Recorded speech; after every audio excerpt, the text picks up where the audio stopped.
All right. So, what? What's up, baby? How you doing? I'm doing good, man. I'm doing good.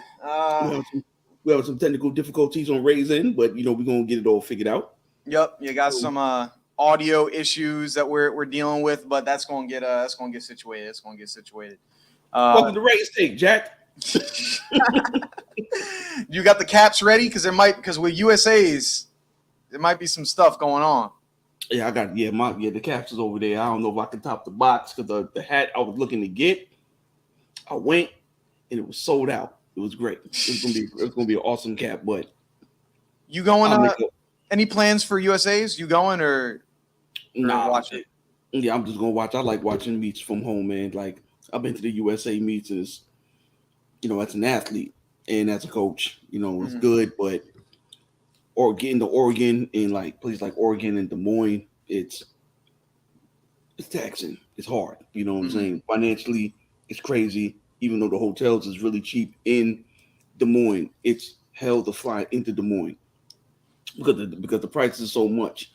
In Oregon, if you have never been to Oregon, I assume you've been to Oregon before, right? No, haven't. I'm trying to go to Worlds this year. I'm trying to figure it out. The travel to Oregon is ridiculous. There's not going to be no direct flights. So you're going to probably have to, if you're coming from Philly, you're going to probably have to stop in St. Louis or Utah, and then go from Utah. If you plan on flying directly into Eugene, which is going to make the ticket even more expensive. Okay. If not, you got to fly into Portland. Then you got to drive the 2 hours north. Yeah, 2 hours north up to Eugene.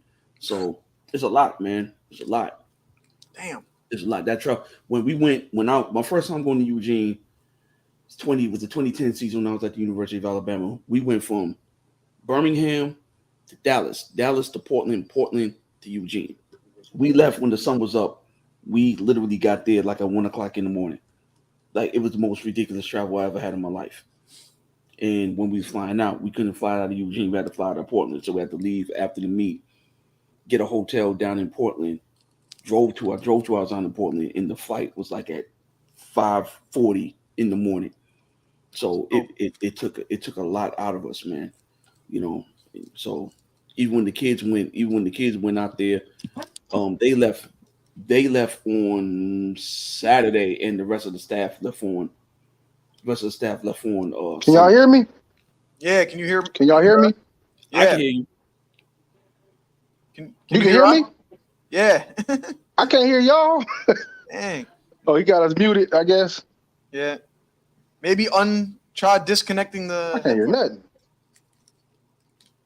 Yeah, that's weird. There's a phone. Maybe your phone's muted. Can everyone see and hear you? They can see me. They say. Yeah. Yeah. Say. I don't know why we having so many problems today with these phones and stuff, man. Y'all can hear me, right? Lamar, can you hear me? I can hear you. Can hear you too. Dang, I can hear Dominique. I can't hear you guys. I can hear Dominique. Y'all can hear me? Yeah. Man. All right, good. I got my microphone. Hold on. Working. What's this? I got my camera muted today. My camera ain't on though. My camera off. Yeah, but I can't hear anybody. I can't. Yeah, Dominique, that's probably something on your end then. Make sure you ain't got your phone completely muted. I guess I'll turn my camera on now that I know everything working. Yeah. All right, can you hear us? Yeah, I can hear y'all, man. I can hear y'all and I can see y'all, man. I don't know what was going on my end. Yeah, these technical difficulties are. That's the devil. The anytime with technical difficulties, that's the devil, because that means the truth about to come out. That's what that is. The devil trying to stop the truth from coming out on RaesTake, because y'all know I got it. How about now? I'm on delivery. Dominique, we can hear you good, brother. Can you hear us? I took the headphones out. And now you can hear us. Now you can hear us? Jack. Ooh. All right, we're good then. We're good. At least you can run hurdles real good, and nothing else. You can run some damn good hurdles real good.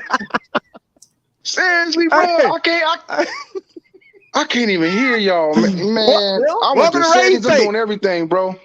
Welcome to RaesTake. That's usually how it goes. That's really how it goes. He said he can't hear us. Camera on.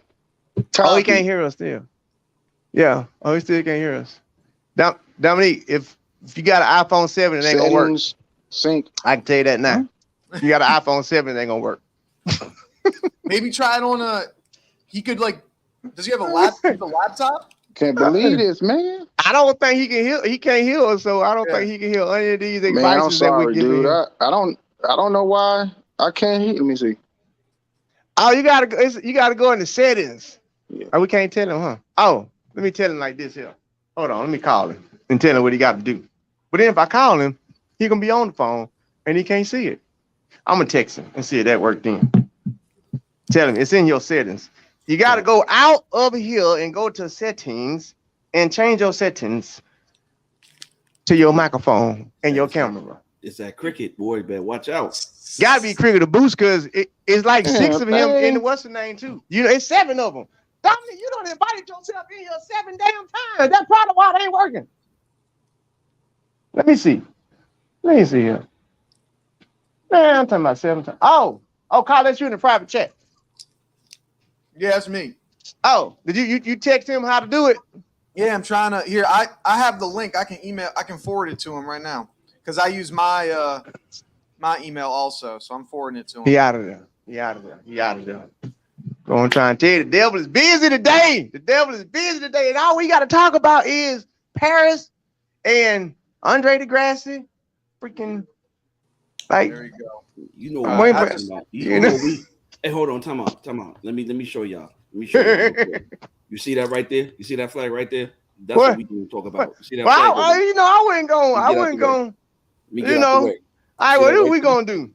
Y'all see that? We're gonna go ahead and get the show going on. The Jamaican feeling the Jamaican roots today, man. Coach feeling We're gonna wait for Dominique to get it together. We're gonna send him another invite. Let him come on in. I really wanted to talk to him. It was coincidental because, first of all, I've been knowing Dominique forever. Always smiling to me. Always gave me good words of advice, good words of encouragement. He had the reason why I was able to do half the stuff that I did because the way that he would talk to me, the way that Alan Johnson would talk to me. That's another story. Based on what Devin Allen been doing, that's why I wanted him on the show. I had some stuff I ready to go. I'm ready to go at, you know what I'm saying? Like, I got some things I want to talk about some hurdling. So I figured no better way to talk about hurdling stuff than with a hurdler. Facts. But oh well, so much for that. How y'all boys doing? How y'all doing this fine Monday? I'm doing good. I'm doing good. You know, me and Dominique go back because when he was a sophomore at our respective junior colleges, I was a senior in high school. And when you go to Long Beach City College, we all just become family, like, you know. So Dom's been my guy since the freshman year. Like, he bust us up our freshman year before he went to Washington State. And so, you know, shout out to my bro, man. That's my guy.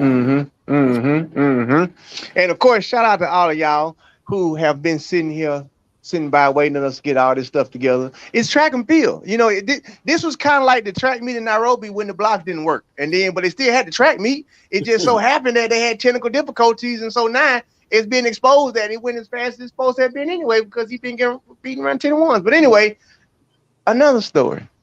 So I would like to pop this show off by talking about Andre Degrassi.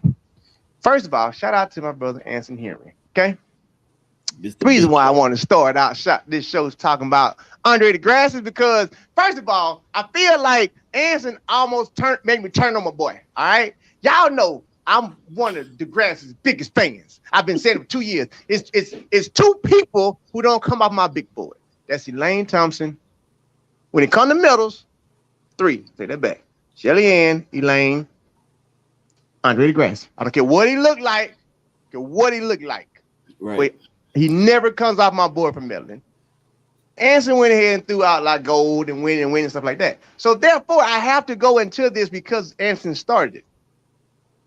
Based on what I saw in Paris from Andre Degrassi, based on the fact that Worlds is in like 3 weeks, I think he's going to be in some serious trouble even in his comfort zone race, which is the 200. We are getting very, very close to the World Championships. Very close. Now, I'll just say it like this. I'm not counting him out for no medal or nothing like that because that's Andre Degrassi. But now, as far as what that looked like, I don't think that we are as ready as we should be for the 200. That's just my personal opinion. So you said I'm real torn on Under the Grass right now because he's like you said, it's like there's just certain things that are certain in track and field. Like it's Under the Grass medaling and Elaine Thompson-Herah, Shelley-Ann Fraser-Price medaling. You want to know a crazy fact that I learned? Here's your stat of the day. Okay.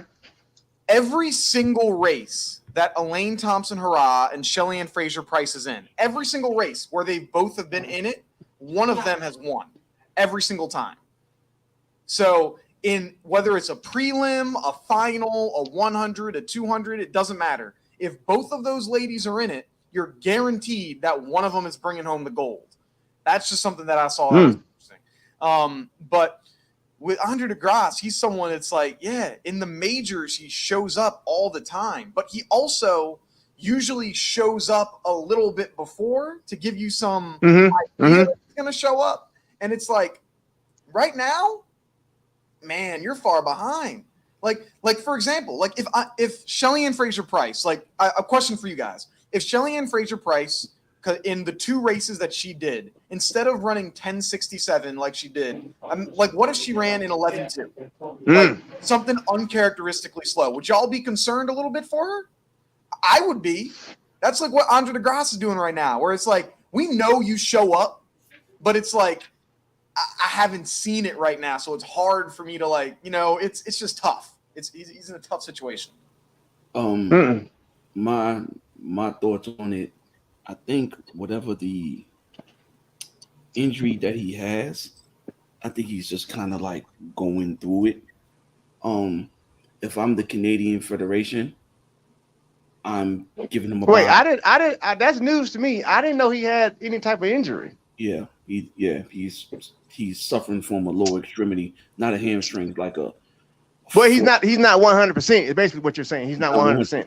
He's not 100%, and he is obligated to go to some of these meets because of some of his sponsors or some of the big sponsors of some of these meets behind the scenes. So he has to show up. You know what I'm saying?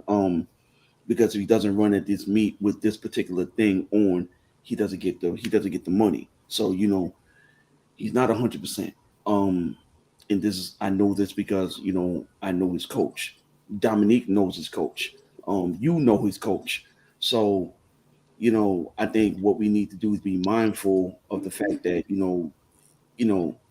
don't think he's out there sticking up the joint on purpose. By now, he would have already ran under 10 seconds at least 2-3 times. So, if I'm the Canadian Federation, man, that's your prize jewel. I'm not running him at the trials. I'm giving him a bye. I'm like, look, I'm selecting you. Go get healthy, then boom, because if you don't bring him to the Worlds, like if you don't bring him to the Worlds, not only do you hinder your chances of the 1 and the 2, but you also destroy the 4x1 as well. And their 4x1 medals damn near every championship that they go to, damn near. You know what I'm saying? Whether it's by hook or crook or it's by them just running through the line before other people. You have to protect the golden goose, and right now, he's the golden goose. So do either of y'all think he still has time? When I mean by time, like time to get in. Let's just be realistic, okay? Because it's a sports show, so it's just being realistic. Based on what people have already ran in the 100, like, right. And we don't have to just say like a Trayvon or Fred. Like you can look at the list, like it's a lot of sub-10s already. Based on what we've seen in the 100 so far, based on what we've seen in 200 so far, we do know that the grass is like it's always greener at championships for him. Are y'all a little bit worried that he may not even make it on a podium at this particular juncture based on what we just saw? Yeah. A foot injury or whatever injury it is serious. Mm-hmm. So that's not us, saying, dude is washed or whatever. He's not washed. He's human. His body is going through a situation. It is what it is. If he doesn't medal, we're allowed to give him a pass because the kid 1,000%. The kid has shown up since 2015. When has he not medaled? You know what I'm saying? So if the injury bug hit him right now, age 28, 29, wherever he is, it's okay. It's okay. I'm looking at long term. I'm looking at long term, and I'm looking at the fact that the Olympics is like right around the corner. The Olympics is like 2 years from now. What's more important? So he got Booty, he got Eugene, Budapest, and then Paris. Mm-hmm. Gotta look at you gotta look at the big picture, man. You gotta look at the big picture. Yeah. Like he's shown up like every time, and if there is a year that he doesn't medal, I'd say this would be the year based off of just like what you said, his potential injury, whatever it might be. And it's like if there's a year to choose to kind of be down, like like you said, you got the Olympics in 2 years. If you have a foot injury, like we know how bad that can be, especially for sprinters. We saw it took Trayvon Bromell out for 2 years. Yeah, and we saw right after that he came back and he was good. So it's like, man, I want to push through this, maybe get 8th place, or maybe 4th, whatever, shoot for it, and then I'm out of contention for 2024. It's like is that the game plan? I don't think so. So speaking of that, Devin Allen. Okay, so where do y'all stand at with Devin Allen right now? I want to go last on this. I want to go last at this. Okay. What do y'all stand at on what Devin Allen's doing right now and his chances of pulling off the upset that people don't think is possible to be pulled off? He ran the perfect race. He ran the perfect race in New York. He won't duplicate that in Eugene. You say he won't? No. That was the perfect storm. That's the perfect, and anybody who knows anything about hurdles, and y'all all know things about hurdles because you've been around. Ray, you watched the greatest hurdle of all time, in my opinion, Alan Johnson run, and we all came up during the Lu Zhang era when we thought Lu Zhang was going to put the record. I'm talking about out of reach. Right? He didn't hurt it. He never hit a hurdle. You know what I'm saying? When you watch what Devin Allen did, it was the perfect race. But you also got to look at what Grant Holloway didn't do. And he got close to the hurdle, and then he went back to his old regimen, and that cost him. And he still ran 13:04, and that was the worst. That was honestly when he lost USA's and when he lost the Olympics. If you take New York, those three meets, that's including New York, that was the worst race he's ran since he burst on the scene. Worst race. Which was New York was? Yeah. Worst race for who? For Devin or for Grant? For Grant. Worst race he's ever run. Worst race. You know, so I think Devin hit lightning in a bottle, but you and I both know there's a reason why you don't see too many multiple sub 1290s by multiple guys or by the same guy all the time. I think he hit lightning in the bottle. You know, is he gonna medal? I think he's crazy enough to go out there and medal. And you know what? Now I'm gonna sound like Ray. He's gonna be home. That's gonna be different for him. Home means a couple of reasons though.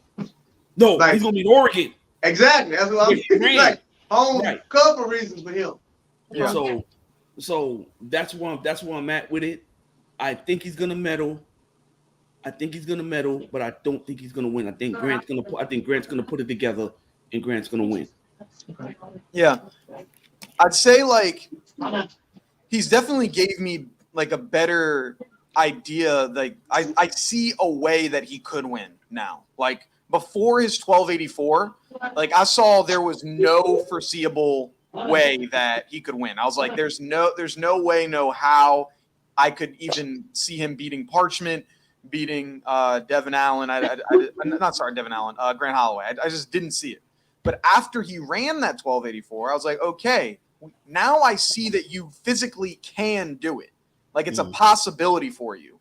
Everything has to go right in your race, but you can do it because he's similar with Famble, where his finish is so much stronger than his start, and Grant Holloway's the inverse, where his start is extraordinarily strong. And so if Devin is in that race 50 meters out, he can close. He can close on those last 2 hurdles. Will he? I'm not gonna pick him for gold. I'll pick him for third. I think it's gonna. I got Grant Holloway winning, and then I got Parchment second, and then I got Devin Allen third. Then I got Trey Cunningham, Daniel Roberts, Omar McLeod. That's kind of my start. But that's what I got when it comes to it. Excuse me. I want you to repeat that one more time. What? Grant Holloway, Parchment, Devin Allen, Trey Cunningham, McLeod, Roberts, and yeah, I don't know what I would have after that. So you got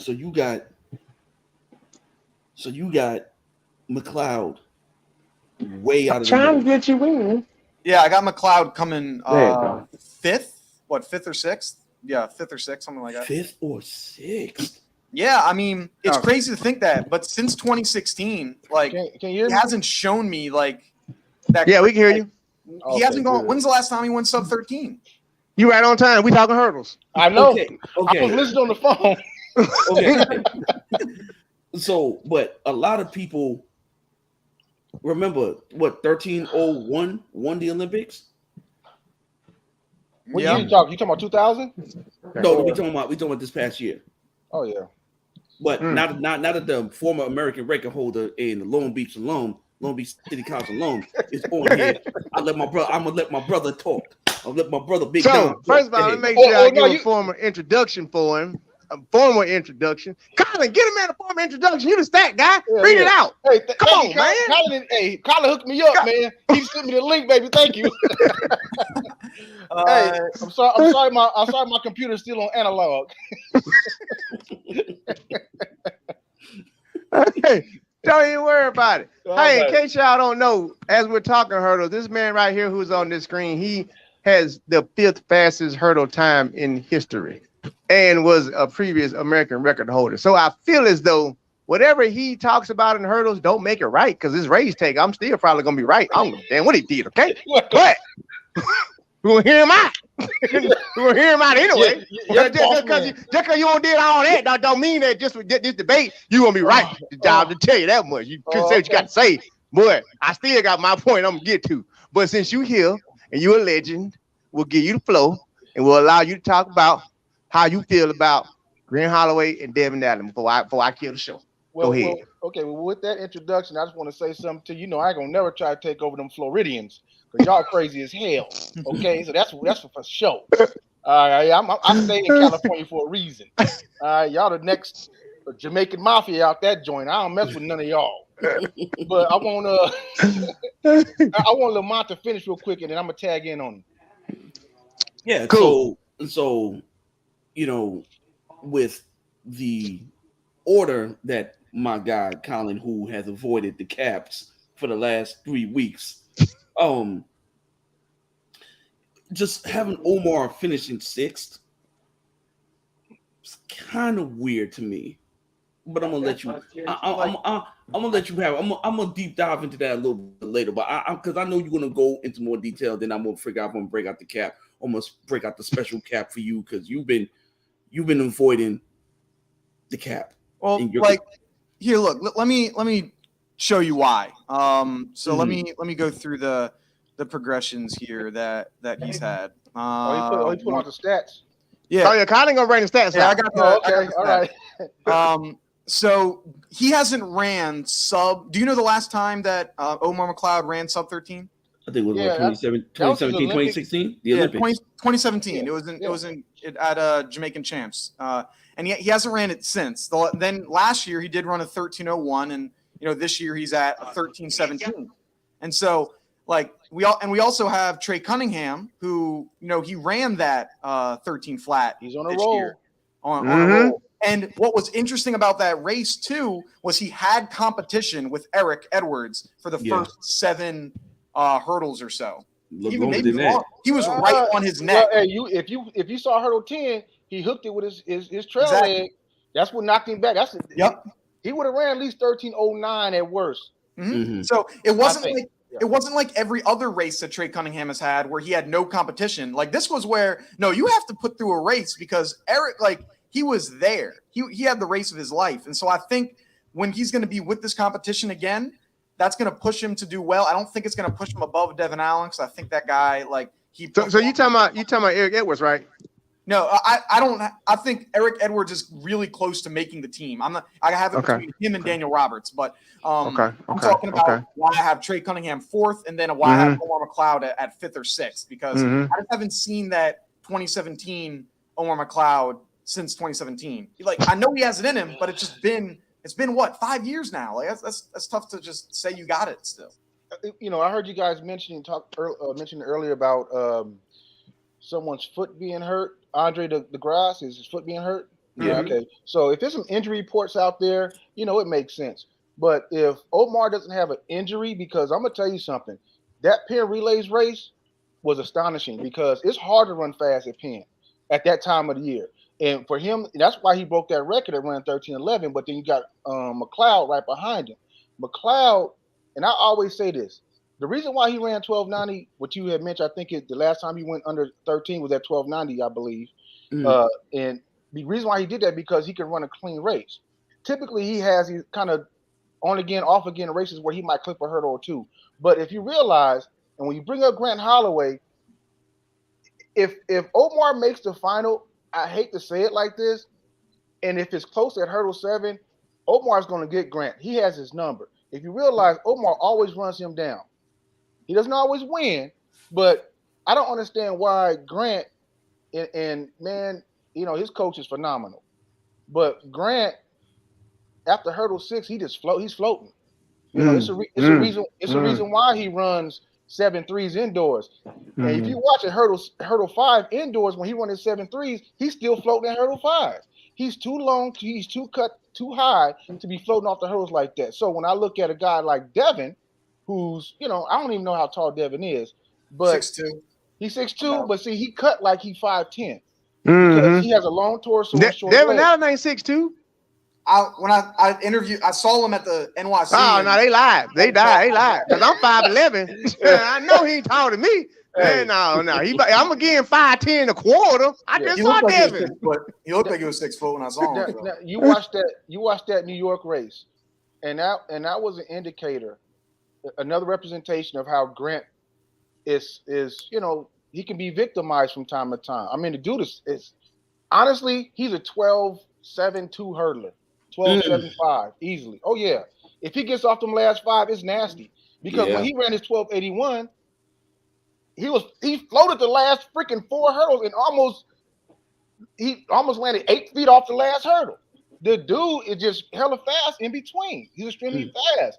He holds his position. But when I look at a guy like McLeod, the same way you guys talk about Andre, when it comes to the championships, he can show up if he's not injured. But once again, we talk about a perfect storm. Perfect storm is everybody running a perfect race. Now let's talk about who's top 3. Yes. If we have some people hitting hurdles, now who's top 3? Nobody hit a hurdle. Everybody run a clean race. I'm gonna tell you that boy Trey Cunningham, like you guys just mentioned, young man in second place, push him to the limit. He just happened to hit the hurdle. He know what's up.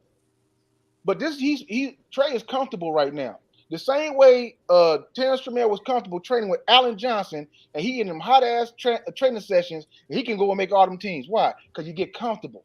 When you're comfortable running that fast, it doesn't matter what track you on. People talk about the world championships. Is one thing I learned from Gail Devers. It's just another track meet. Now, if all these coaches nowadays have that mindset that it's just another track meet, it just have a different title, then guess what? He's going to be top 3 at championships at the final. Trey gonna win on the perfect day now. Perfect day. I'm gonna give you 2. You know how undisputed. You got Shannon, you got Shannon top 10. You got Skip top 10. Yeah, you see, I got my hand on you. I'm listening. Okay, Cunningham winning. Hey, I'm talking about perfect storm now. Perfect day. Okay. I'll listen. Because now, who's been consistent running 13-0s? Trey. Because he ran what? He ran 2. But he ran a casual 13:07 in the prelims or something like that. Okay. So You have Devin. I can't really count Devin. He's too inconsistent, but he is a come through guy, but he's never medaled. So just like being in the championship, just like them boys from Golden State Warriors, they didn't have the better team in Boston, but you know what? They've been there before. They had that pedigree. And you got some people who've been there before, had that pedigree. Although Devin has made these teams, when you haven't won, it's hard to. He's won championships, U.S. championships, but man, when you get on that stage, you got to know how to get through it. I don't care if you run 13-2 and win. You got to know how to win. You can't be hitting. You can't go out there and be hitting. You ran 12.84. You ran 12.84 on a bad day. You should be 13.10 at worst. His body is different. So that's why I say what I say now. So here's my top 3. Go ahead. Y'all about to stone me right now. Get the caps ready. Hey, man. Put the guns away, baby. Look at LeBron. Don't be afraid. Look. On a perfect day, because I see these college kids, and the reason I say this before I say it, these college kids are now being trained or conditioned like professionals. They're not being ran week in and week out. So that's why they're able to extend their seasons. Yeah. You see what's taking place. So you're not going to have a Trey Cunningham who has, who ran every single weekend, indoor, outdoor, and his body's beat down in the same attitude that was taken back in the 90s and the early 2000s is not being taken now. They know how to, the coaches now know how to prep their athletes for these championships. That's why you have a lot of college athletes now making championship teams than you did ever in the past. It's because the coaches know how to prep them. Now, because this boy is comfortable, he doesn't seem to fear anybody right now, although it's still college. That's why I see him doing well at the championship. I can see him winning it because I think I don't think it's going to take 12 seconds to win. It may take a 13:05 to win, and that's the only thing. You get people in the race. They think I got to run 12 today. That's when they make those mistakes. So let's say Allen makes the finals, Trey makes the team because I got him making the team. So he makes the finals, and Daniel Roberts, he's a 13 flat kid, and I've been seeing him struggle, and I feel bad for the kid. But he switched coaches too in the middle of the year. So did he? He's with Boogie. He with Boogie. Are you with Boogie now? Yeah. Could be something there. Because Boogie know how to get people ready. Yeah. But just going off what I've seen thus far, I hope he makes it. Don't see him making it. And then we got Grant. You only take top 3. No. Well, Grant don't have to go. Oh, Grant got to buy. Yeah. Grant got to buy. Okay, that's right. Because he won. Yeah. He barely won that one too.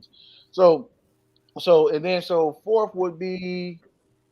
I'm looking at Aaron Mallett, yo. Aaron Mallett, yeah. Just making the team now. So I'm just talking about world championship. Okay, all right. World Yeah, I championship. ain't talking about the team. I'm talking about world championship. And then we just gotta have Omar because I can't take Parchment out of it. Because Parchment, not at all. Not at all. Parchment, man, he's a go-getter, man. So like I said, on the perfect storm, I see Trey. I see Parchment, and I see McLeod, man. So you don't on a perfect day you don't see Grant on there at all. Oh my bad, God, dog. Yeah. Y'all got me switching back and forth. No, Yeah. Grant. You know what? Honestly, I see Grant. I see Grant getting second, but I have to see what he looks like at the trials. See, that's the difficulty here. We saw his last race. We saw New York. Yeah. I can't judge that man off New York. And he ran 13:04. That was a bad race. Yeah. He looked like he ran 13:5 because of the distance. But he ran 13:04.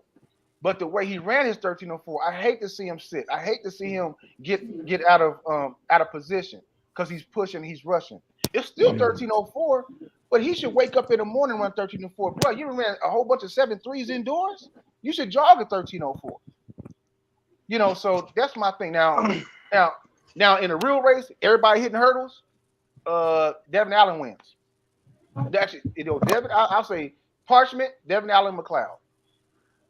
I can't take it. Well, hold on. Go ahead, because that's wild. I'm leaving out Grant. Respectfully. Now I'm gonna have to go, dude. I'm gonna jump on a limb before he even came on here. He in the direction that I've been head in. So y'all gonna have to come both of us, all right? now, hold on, now just hear me out, all right? Hear me out. I'm heading in the same direction. Here's my why though, okay? Yeah. Colin, you a staff person. You love that part, all right? Now I was listening to Paris, right? And they gave a pretty interesting fact about Devin Allen, okay? Mm-hmm. They went back to 2016 and they explained his progression since Rio. Every single year he's gotten better. Every single race he's gotten better. He's gotten faster. He hasn't had this. He hasn't really had ups and downs. He's had progression. Now, granted, the progression you making, you trying to chase the GOAT, but guess what he's been doing though? He's been closing that gap over the past few years, that gap that Grant created. Now, here's what I like to say about that. We all like to say track and field is 90% physical or 90% mental and 10% physical, right? The reality is pretty much 100% mental, but whatever. When you put it into perspective, as a track athlete, you may spend 4 to 8 hours a week doing track practice. That's it total, 4 times a week, right? It's a mental game. When I look at somebody like Devin Allen, I see a different mindset to where I can't put him in the category of a regular track athlete and what it would be. Why? Bro, you playing football too. You're a professional NFL football player. You played football at Oregon. So that means your mindset is a little different than an average track athlete. Your go-getter mentality is a little different because you understand something different about progress. You understand something different about work ethic. You understand something a little different than what your opponent got. Now, I'm not taking anything away from Grant saying that mentally he ain't prepared, nothing like that. But what I am saying is, if I'm going with the mental game, I just beat you, and I'm a football player. So if I go with that mindset, right here, we're going with that mindset. So you doing a Willie Golf thing it's going to be hard to go back and beat him. Why? Because you're not going to go race a track athlete. You about to go race a guy who can do both. You about to go race that mental strong of a person. So it ain't like he just going to fall off and be like, oh, that was a fluke. It's like, now I got your card now. That's how I feel Devin Allen is. Like Devin Allen, I'm not saying Devin Allen finna be better than Grant Holloway. I'm not even going as far as saying that Grant won't get a medal. I'm not saying any of that. But what I am saying is I feel as though you have to now include Devin in that conversation of getting a medal because he's showcasing that, no, I'm running because I'm going to get better and better and better and better and better every time. I'm right behind y'all, and I got to find a way to get in front. When somebody like that get in front, it's hard to beat them. Now, I'll go back to golden olden days, and I use Dominque because, you know, he old and I'm old and all that stuff too. When Mo got at Tim, it was too late now. He could never come back. Because why? He had his number picked now. It's like, you ain't gonna beat me no more. Why? Because I did this, and I got right here. And because my mental is a little stronger, it don't matter what you do. It's going to be hard as hell for you to come back. I see Devin Allen as that type of track athlete. Like, no, Jack. You don't let me beat you. Oh, I know you beatable now. Oh, I know what play you finna be in when I come out here in the slot position. And now I know how to get open. It's hard to stop somebody like that. That's why I'm saying Devin Allen. I got Devin Allen. I actually got Devin Allen winning USAs.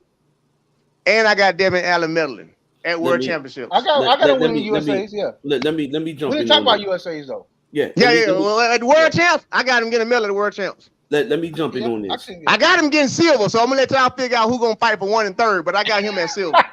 I'm going to leave it at that. So here's the deal. I 100% agree with the football analogy because I have that same thought process.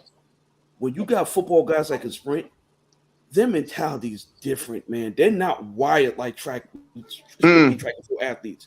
You know, I take it back to when I was at Virginia State and I had to move my relay around. I put my ankle leg on second. He was a football guy, and believe me, the way his mentality was, and he was in the middle of everything. He was in the middle of the fight. He ain't had to wait for it's not like, ankle legs, and all of a sudden you start seeing the separation of the race. No, I put him in the middle of that stuff. And that was arguably one of the best second legs I ever had. His mentality was just wired different. So I will give you that. His mentality is just on another level. Now, going back to what you said about the fact that Allen beat him. Let me tell you something that Harvey Glantz once told me when I was working down there at Alabama. Shout out to Harvey Glantz, boy, right there. He told me one time, he said the reason why Karani's the way he is, and Karani said, and this is when Karani was 17 years old. Karani said, if I let one of those guys beat me, they're going to think they're going to beat me all the time. You know how hard it's going to be for me to beat that guy again? Because now he's going to believe. Mo said it best. I can't have you move into my neighborhood. You can't be in my zip code. You know what I'm saying? Which, let's go back to 2001 Edmonton. Look, if anybody, and I mean this figuratively, not literally, if anyone was going to jump off a bridge, would have been Tim Montgomery.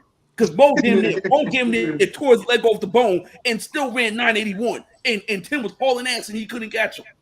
He still couldn't catch him. That right there breaks you. That break, because Bernard even said it. Bernard said when he saw that, when he went back and watched, he said, dog, that broke everybody, bro. Like, even on one leg, this dude is unbeatable. You know what I'm saying? It wasn't until those injuries started piling up, then all of a sudden he came back down to earth. But I you know, it's crazy. I 100% agree with Ray today, people. Everyone in the chat, all right, chat people assemble. I agree with Ray. I agree with Ray 100%. Yeah. You heard that, Colin? Yeah.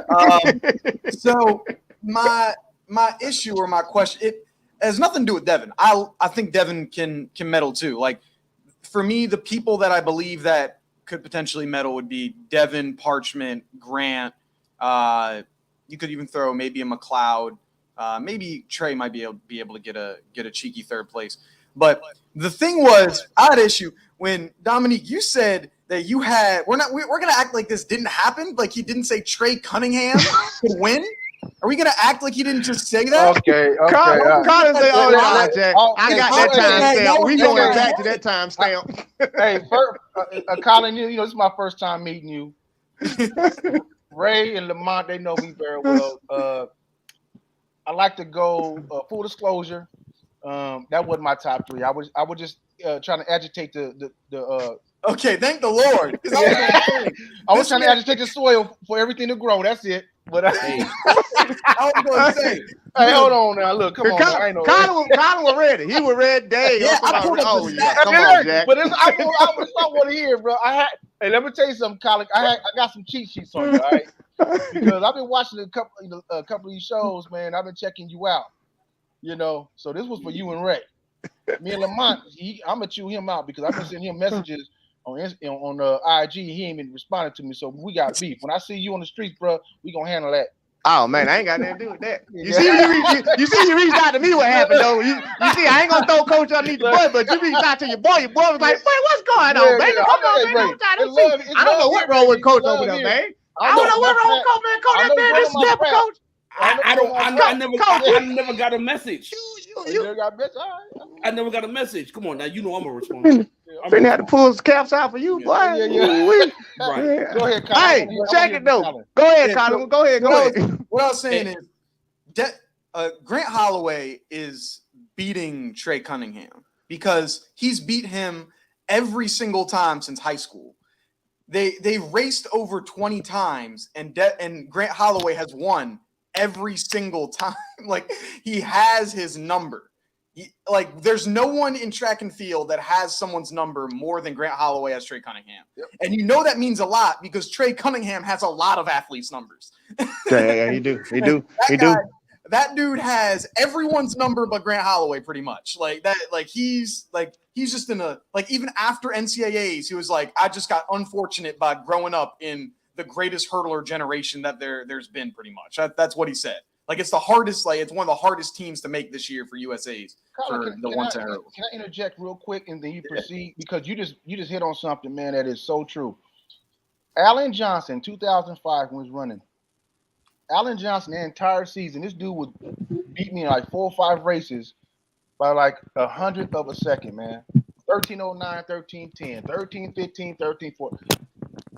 And I remember that year. I remember that too. Yeah. It was bad. It was bad. He was talking about every time he lined up. He was like, I said, damn, you didn't have to put them sound effects. You know what, Ray?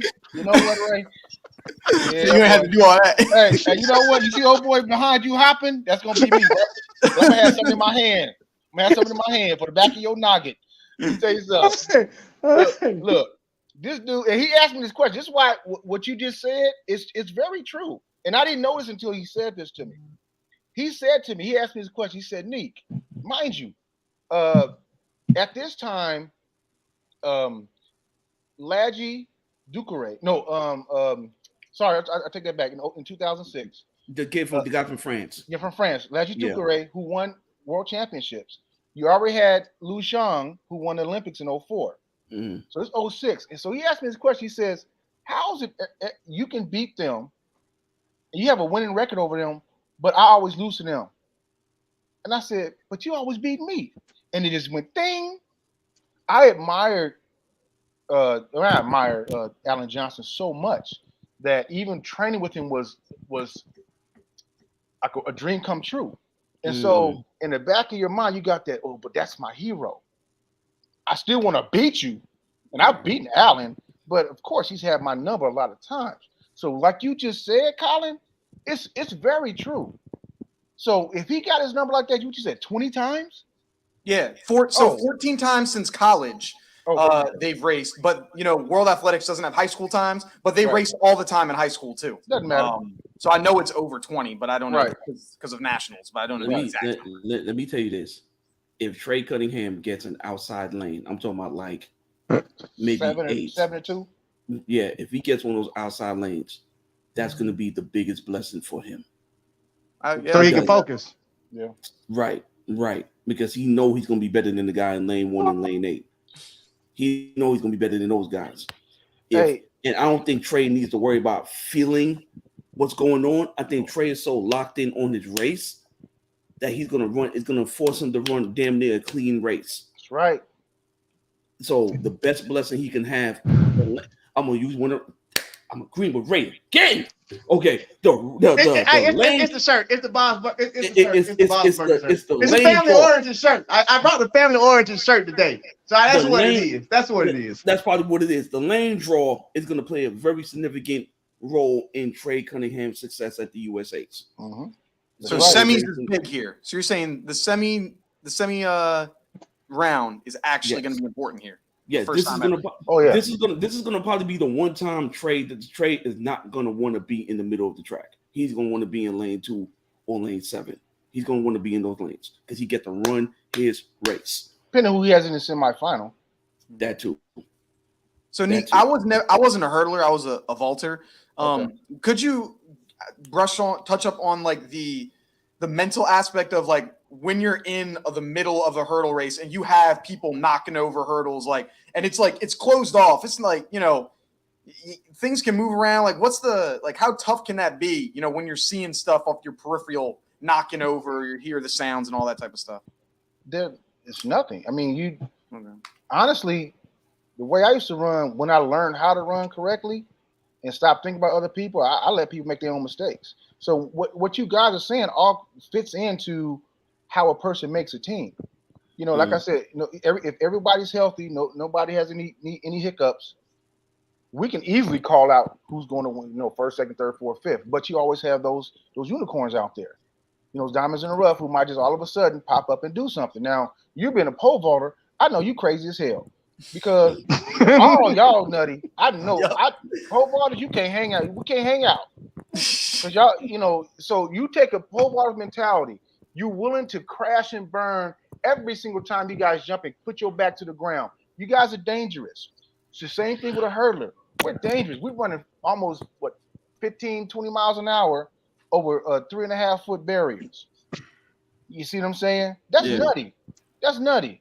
Very much so. I always wondered that, but I would say this. I would give y'all credit because I'm not saying I'm weak-minded, but it's just something about every time I hear the gun go off, there's a chance I could fall.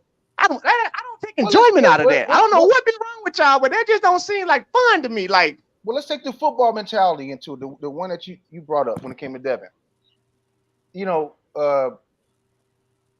need to have a football mentality as much you need to have a hood mentality. Where you from? I'm from Long Beach. Y'all from where y'all from? you know, we from whatever neighborhood you from, the way you was raised, actually helped you be the type of athlete you become. Not so much These what are sports facts. you played, not what True. so much what sports you played, but how are you, you know, how much pressure been put on you? Are you that diamond now? Or are you still that piece of coal? You see, so when you're talking about what lane, does it matter what lane? No, because you know, you look at 2005 when Liu Zhang got a silver medal in lane 1 in the 2005 championships, and then in 07, I think out of lane 8, he won. Yeah. So you know, you have a situation like that. It's a lane in front of you. It doesn't matter which one you have. As a matter of fact, sometimes you might have an athlete who might go through rounds with another hurdler. Like, man, I don't want him next to me this next round. That you might get that. In 2000, every round I had Alan Johnson next to me until the final when I hit the 4th hurdle. But I didn't have Alan next to me. I had Terrence next to me. I wanted Alan because I felt comfortable running against the American record holder, Olympic champ. I wanted him. You know, it didn't matter if I was in lane 1, he was in lane 2, as long as he was next to me. So a little bit, I was like, I was a little bit disappointed, but it's still a race.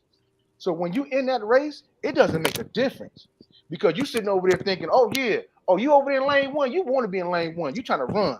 So you can get pumped up so many different ways depending on your mentality. Or you can be like, oh, I'm glad he's over there. Whoo, I can focus on my race. See, it's 2 different ways of going about it. So it really doesn't matter which lane you in. Yeah.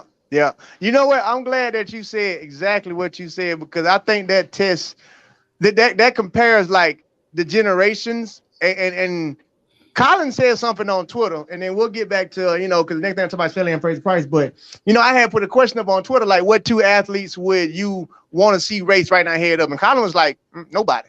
You know what I'm saying? Like, respectfully, it was like, nobody. But the reason why he was saying it is kind of like what you're saying. Like, when you was racing, and I know everything you to be saying to be true because you even said it then, like, I want Allen. Like, literally, like, didn't matter what, I put me next to Allen Johnson. Like, that was literally all you would ever say. So that created that rivalry within itself to where you wanted to see both of y'all right next to each other. And that's, to me, what I wouldn't say I know made both of y'all better. And also made the sport better because inside the sport, we knew that. And then outside the sport, you kind of could see that, like, I think them 2, they got something going on, but it's not like a beefing type rivalry. It's like, no, like I tell you all the time, when they say take your clothes off, I don't care, we train together. We're not friends no more. For these next, whatever till we cross this finish line, we can eat together, we can be at practice together. I can drive your car, you can drive my car, you know my mama, know your mama. But when they say runs on your mark, we ain't friends no more. Right. So I think what you are showcasing and explaining is just that. That's that mentality of the way that a lot of us have actually brought into track and field. And I think it's not as many of people like that in the sport now, to where it's like, we're cool up until time to run. I think a lot of people are cool even while they're running. Like, it's okay because I trained with this person, so it's all right if they actually are better than me. I see a lot of that mindset now, to where I think, based on what Colin was saying, like, that's why we don't have anybody that we would want to see. Like, let's just see these 2 go at it. Because, like, back then, people would have paid to see just you and Alan Johnson. Like, oh, no. Everybody off the track. Right now. Neek and Allen. Right now. Let's go. So I think we missing that part in track and field. But I'm going to lead that into this next segment by saying I think it has a lot to do with people like Shelley and Fraser Price, to where you can't have a rivalry. It's literally impossible. Like, the only rivalry I could actually have is with Elaine Thompson, and that's it. And then at some point, you kind of get tired of seeing them 2 going at it. So leading into this next segment, Shelley Ann Fraser Price. And Dominique, you know, stick around for the rest of this. Shelley Ann Fraser Price just, to me, solidified that she is going to make a world record happen this year. And here's what I mean by that. If she don't get it, it's going to take it to beat her. Based off what she just showcased in Oslo with that 10-6. Y'all know me. I like to break down the races. I hate that, you know, people made it hard for me to break it down. But the one thing I noticed, that even after watching that race, if you slow it down, and a lot of people have, if you watch the last 20 Shelley Ann's actual race, her touchdown, and y'all understand this, when one foot is on the ground, the other one is slightly behind it. So her power triangle is no longer there the last 20 meters. So now you're saying, okay, well, if you actually can hold your power triangle through 20 meters, that 10.6 ain't even 10.6 no more. That 10.6 just became like 10.60. Now, again, I like to say on the Oregon track, that same run on Oregon track is no longer that 10.67 no more. Now, you got to say it's 10.5. You got to say it's 10.5. I have to give it to you. Why? Elaine Tunsil ran 10.5 on that track, and it looked kind of just like what you just did, okay? So now if you're talking about Shelly-Ann Fraser-Pryce, who can do what she's doing now, and I think her drive phase was a whole lot better. Right now, I'm saying that gold medal is going through her. Meaning, if you want it, you're going to have to beat me for it. And if you're going to beat me for it, you better go talk to FloJo and tell her it ain't there no more. Because I don't see nobody else being in that realm of where it's at. Now, I'm going to say this and pass the mic. After that, I did get, I'm cool with the heroes, they're my family. Shout out to the royal family, got a little message. Look, I'm gonna read it just so y'all can understand exactly what it said. All right, because I don't want y'all to think I'm making it up. Like I always say, this is exactly how the message came to me. Exactly where the message came. It said right here. I'll tell you exactly what it say. It's about that time, Ray. That's it. That's it. How I read it, exactly what they said. It's about that time. So if I'm getting it's about that time, after somebody else on drop the time. Look, listen. I'm just saying Team USA, I don't think gonna be on that podium again, but y'all go ahead and get in there. Look. I'm gonna tell you T like this, bro. When I went back and I watched that race and I saw the front view, this Shelly looked like Mo when Mo was in the middle of his damn prime. Yep. For all y'all who wasn't around for Mo's prime, there was dogs and then there was him. The body position, the force that she created, the way she was able to maintain that race, and no one remember. People tend to forget there was a woman who ran 10.99 in that race. And it was that's what it's saying. That woman ran 10.99 in that race, and nobody even gave a damn. You got to remember, the only times that Shelly was vulnerable, okay, let's be honest. Outside of Elaine Thompson, the only time that she was vulnerable was when she was hurt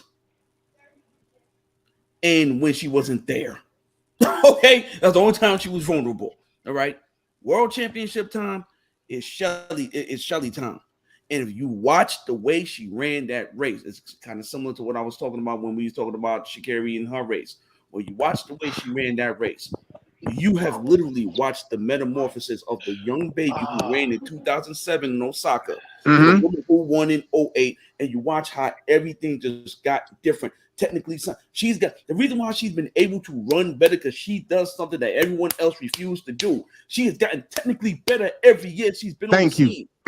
Thank you. She's actually fixed stuff every single. We used to be like, man, she probably held about 10 meters. She's all right. Let me fix that. Man, she come up with her chin too high. Let me fix that. Man, she don't even drive long enough. Let me fix that. So to what you saying, like from eye of looking at it, after watching her run all these years, I gotta agree 100% with you. I've never seen her run as perfect as she ran this past weekend. When I'm talking about, like, you could tell she been working on driving longer, like breathing in the middle. It's like this the best Shelly-Ann I don't never seen.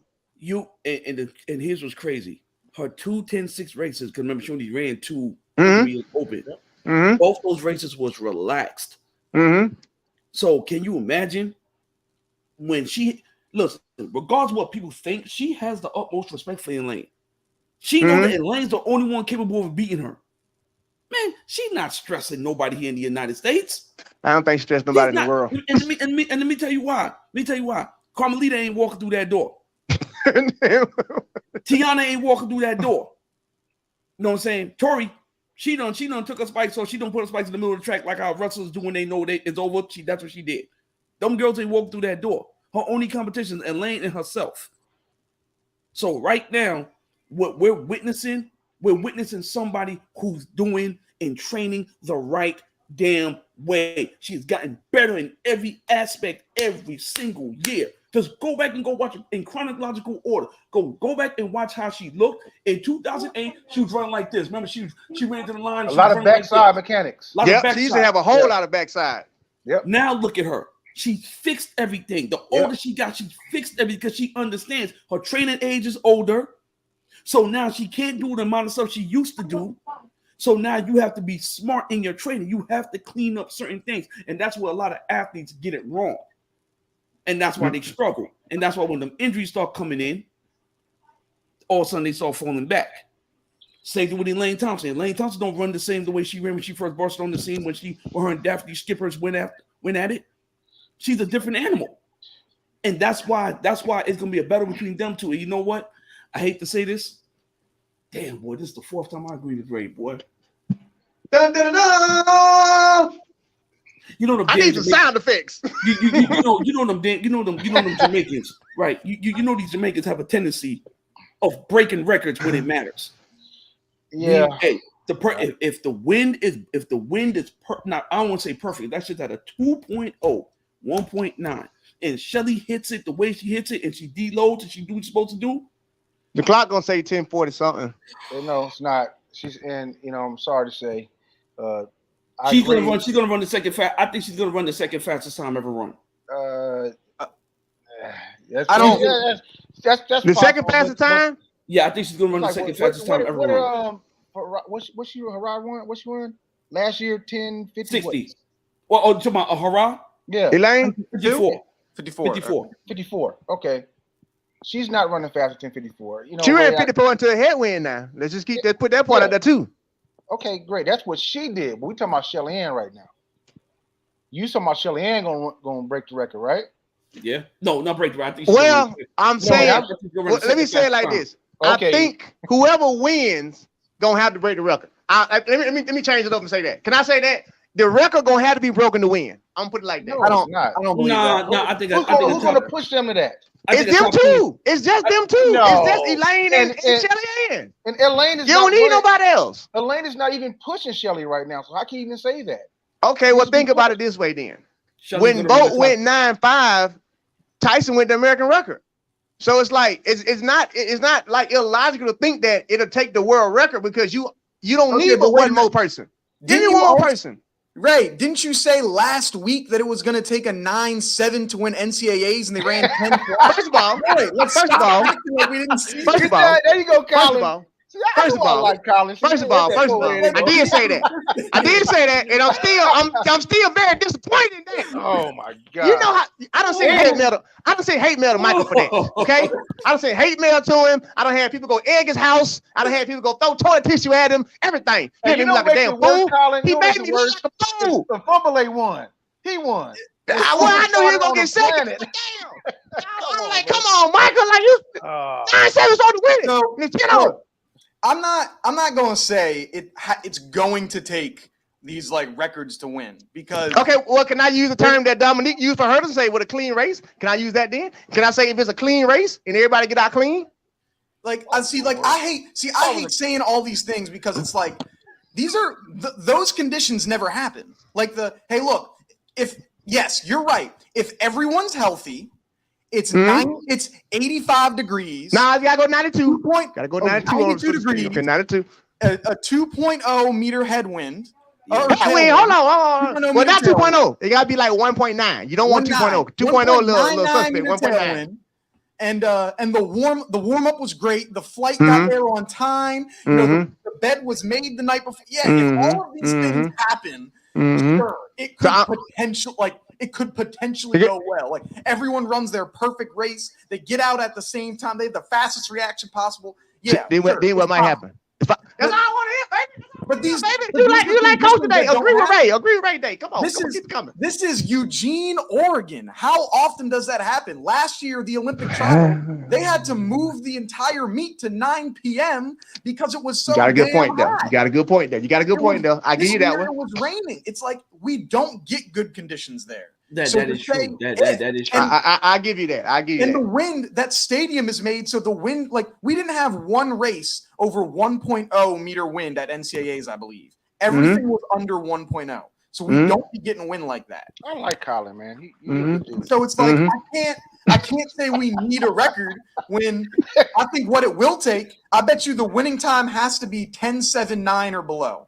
Nah, Like, 10-7 too slow, man. 10-7 way too slow, Jack. 10-7-9, that's like 10-80. Like, no. I might be a little far-fetched by saying world record, but you a long way from by saying that's disrespectful. Say 10-7-9. At least the 7-8. At least 78 to win it. I'm gonna go on record and say that the championship record will be broken. What's that record? 7-2? 1070. Oh yeah, that shit. Oh, that's yeah, that's just slaughter. no, you know, I can kind of see that. I'm gonna go. Because I'm gonna tell you something. The one thing that Colin did bring up is the weather. You know, it can kind of be, you know, unpredictable. Right. But you have a weekend where it's 100 degrees for 3 days straight and everything's perfect, and all of a sudden overcast and headwind. So yeah, that's just Oregon, man. Like right now, it's supposed to be 80 degrees and sunny for USA's this weekend. Mm-hmm. Right now, but we know how much that can change. Like Eugene. Well, if you look at the almanac, because I did this because me and somebody was having an argument about consistently what the weather's like in Eugene during the month of July. The weather's always cooperative. It's May and early June where the weather is still kind of in its foul mood. So July. So you're saying right now, like in this 3-week period, this is consistent. Yeah. For USA's. So what is? I'm talking about worlds. World. I can't. That's way too far. I don't think that we have weather stuff for that yet. No. What I'm saying, if you go, because you can check the history and look at the consistency of how the weather has been in the state of Oregon, in the city of Eugene, you can go back and you can research that, and it says that during the month of July, the weather's usually at its best. Well, you know what's weird? What's weird is that he's right, because last week I was doing some stupid stuff and doing just that, like checking out the weather from. I'm gonna tell you how I got on that, because I was debating with somebody about the Flojo race, and I literally was on the internet going back to try and find a wind reading from the damn USA. That's what God I would try. That's when I found out Coach is right. You can actually get almanacs, and they'll tell you the temperature usually is this time of year. So, and it did tell me that Indianapolis was really windy that time of year for that Flojo record. Put it out there again. But anyway, Dominique, go ahead. What you got to say, man? Go ahead. I don't want to keep cutting you off. No, you wouldn't cut me off. I was actually listening to Lamont, but you know the thing about it is we're talking about trials and championships. You know, and it at this time of year, let's just look at it, guys. Can we not all agree that the last freaking 5 to 7 years, the weather has shifted? Yeah. Dramatically. Yeah, and it's very inconsistent. And I don't know how many Prefontaines you guys have been to in the last 5 years, but even last year, you think about last year it wasn't a great Prefontaine. You know, the weather was decent. It was sunny, but you know what? On television, you see that sunshine, but then when you're down on the track, you have that wind, a little bit of cold hitting you from time to time. At 12 o'clock, it might be warm, and then you come 3 o'clock, you have that offshore breeze come in. So it's you know, it switches up. But in July, now we're talking about the championships in July 17th, I think it starts. 24 days. 24 days, less than a month. Okay, so the 15th to 24th. Yeah, it's going to get hot there. You know, me being a kid from Washington State, although Washington State is different, Eastern Washington, but in Oregon, it tends to kind of, now from what I heard, the weather stays pretty warm, but it's still inconsistent. You can have a rain shower come and be raining for 3 days straight, and all of a sudden it's 90 degrees the next day. Yeah. It ain't LA where you never get a cloud. It never rains in Southern well, you California. Can't say that, brother. Let me tell you something. Well, yeah. Since we speaking of the USAs, I want to call out. I want to, because the entries are in. I want to start with this million 100, and then we're gonna go on down. Top 8 times they have been declared, and people: Trayvon Bromell 976, Fred Curley 984, Marvin Bracey 986. Makai Williams, who's sitting around 9'7", 986. Kung Fu Kenny 989, Christian Coleman 992, Crayvon Charleston 998, and Kyrie King 998. 1, 2, 3, 4, 5, 6, 7, 8. That rounds out your top 8 people going in. Is Knighton running in 100? No, Knighton and Bowling are only doing the 200. Yeah. I noticed that. That was interesting. Out of that list of 8, who makes the team? They all Keeping make in the mind, team. keeping They in all mind, gonna make the Christian final. Coleman got keeping That's how in you mind. have to do it. Well, let's say this: who makes top 3 that goes to run the 100? Who makes the top 3? Out of that Excluding 8. Coleman because he's already guaranteed. Yeah. I got my 2. So I have 2 positions locked. So I actually just recorded this episode. I have 2 positions locked, and then I have, in my mind, 2 people that legitimately can get that 3rd position. So I have Trayvon Bromell and Fred Curley that are a lock. I don't like. The only reason they don't make it is if they fall out the blocks, they false start. Like even them on a bad day, I think are still top 2. And so I got those 2 in there. The 3rd spot is where it gets dicey. And so I said my top 2 people that are fighting for that are Mekhi Williams and Marvin Bracey. And the winner of that race is which version of those athletes we get. Because both of them have had some questionable things recently. Bracey, unfortunately, has had some injury history. And, even though it's if everyone's healthy, it's but, the best ability is availability. So we got to bring it. It's unfortunately a fact. And then the thing with Mekhi Williams, it's he had if he doesn't get a great start, his close has been a little, has not been the best. We saw how he was vulnerable at NCAAs. But both of them, when they're running their best, it's really freaking close, but I don't know which version of those athletes we get. And so that's kind of how I determine who will. I think it's between those 2, in my opinion, for that 3rd spot. Yeah, I got the same top 2 that Colin has. As for that 3rd spot, I'm gonna go with Mekhi Williams. I think, like I said, he had a bad race at the wrong time. I think he makes up for it going into this meet.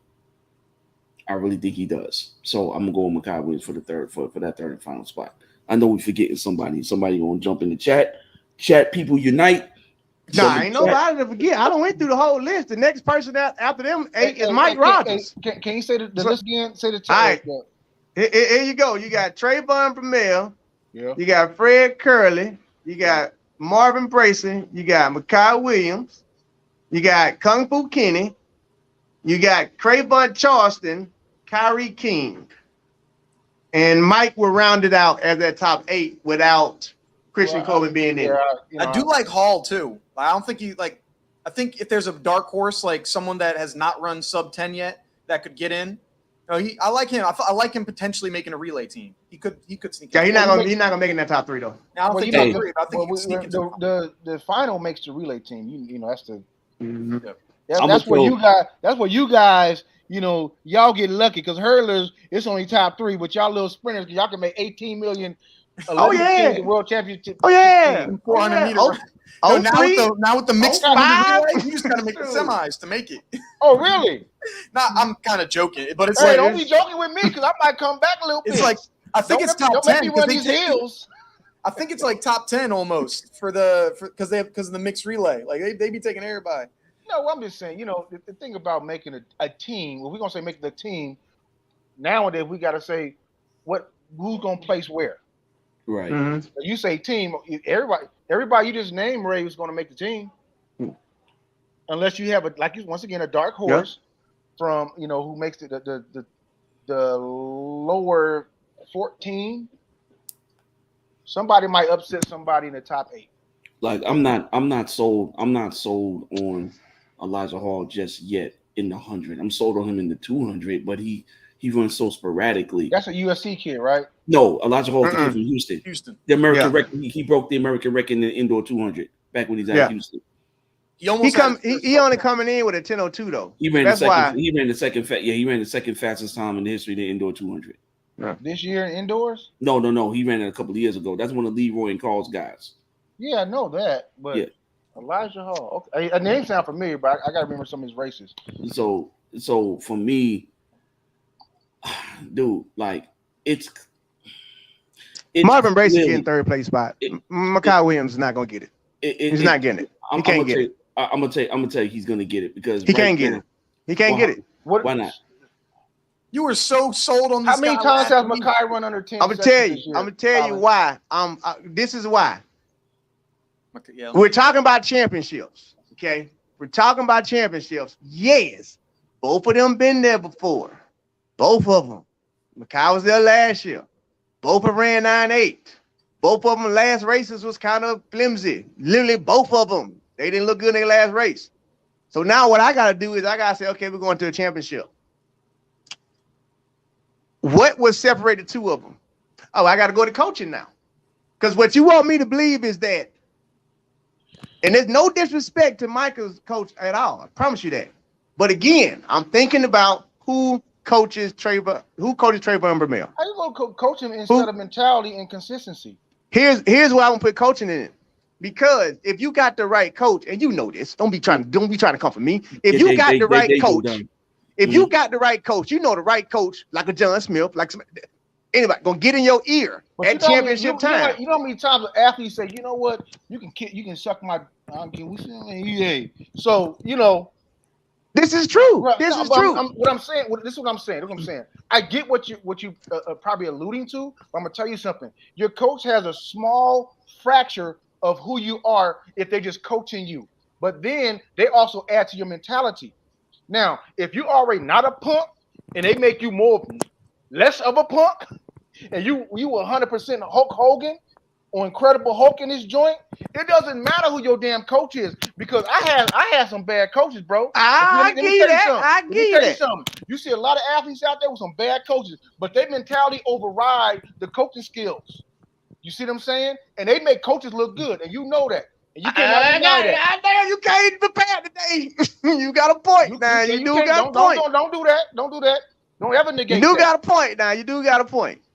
The last leg I'm gonna stand on this debate in is this. Then at the last championship that they both was in, one of them got a medal and one of them got me laughed at. I'm going at the one who got the medal. All right, I'm not going with the one that got me laughed at from his last championship. Okay, no, never again. I'm not picking him. Not only did he not run 9.7, he got 7th place. I'm not saying he making the team no more. Marvin Bracey gets third now, if that's what it is. If I got to pick between Marvin Bracey and him, again, my money in the line. Oh, no, Jack. You did not only did you make me look bad, you make yourself look bad too. You didn't get top 3. You should love counseling or something. So you got and then you didn't come out to the podium when to get your 7th place. Oh, I'm still hot about that. I'm still hot. You make me look bad, but you can't come out in front of the TV and everybody see you the one that ran bad, and I gotta look bad because you ran bad. Nope, not doing it. Marvin Bracey gets third. How many bad days have you had, man? How many bad weeks have you had? Ooh, Lord. Don't do them like I'm being honest. I had way more bad. I had good. I ain't gonna lie. Yeah. I probably say out of 100 races, I probably had 2 good ones. I ain't gonna lie. I ain't gonna lie. I'm gonna say it like this. If we're going over history and we're going over this, Micah he rose to the occasion in one of the biggest pressure cookers in the sport, the U.S. Olympic trials. And I give you that. Let's not forget, he was still 18 years old when he was 30 meters away from making the team. But the grown man strength of everybody else caught up to him, but he still ran 991. He still went to the Olympics, got played, but that's a whole nother story. I'm not about to open another can of worms. Mm-hmm. I know certain people watch this show, and he knows what it's like to be at the dance. He knows what it's like to go to the Olympics in any type of capacity. You know what I'm saying? Marvin Bracey has Marvin Bracey made it? Yes, he did. He let off.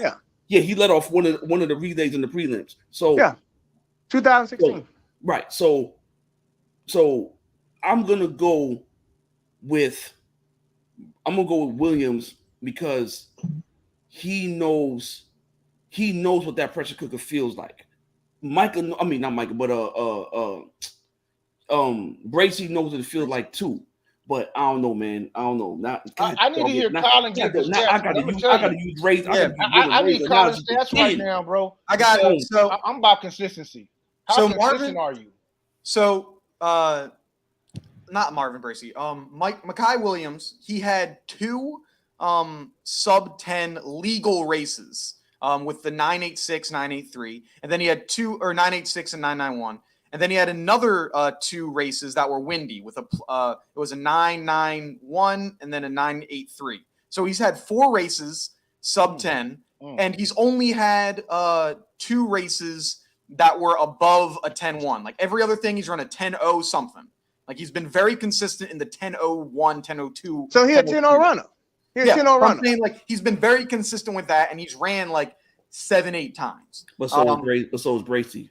Marvin Bracey so far this year, he's ran 1, 2, 3, 4, 5 times, and he has ran his fastest legal time this year is a 10:03 from the Grand Prix, but he has also ran a 10:8 flat which was 2.9 and a 9:8 flat which was a 2.9 and a 991 which was a 2.6. Body still went that fast. Yeah, Muscle still had to respond. Yeah. You're right. Yeah. Hey, like that's what I be meaning when I say when the body been there, it can go back. We can go back. You know, everybody you sit there like I'll go back to when Overdelli ran 969 wind 80. Right. Mm-hmm. Right. He had a record for all conditions. Yeah. Hey, look, his body went that fast. How come your regular 9 second behind didn't run that fast? You in the same race. It's the same wind. If your muscles can still respond fast enough to strike the ground, to create the power, the stride length, everything that's necessary to run that fast, your body got it in you to do it. Now, whether or not you do it is a different story. Now, I didn't run 100. Ray can speak on that. You know, I didn't run as fast as Ray 100. Oh no, you was 100% correct, and that's why I literally quoted what I just quoted based on what you say, because I say that all the time. Once your body has been there, it can go back there because you had to apply force to get there, whether the wind gave it to you or not. Now your job is to go figure out how to do it without the assistance, but your body done did it now. So, right. and that's the thing that I be saying about the conditions. It's like, well, again, Overdelli Thompson, he went 9.6. All of y'all was in that race. Like he wasn't the only one in there. So that just means that all of y'all can't move that fast.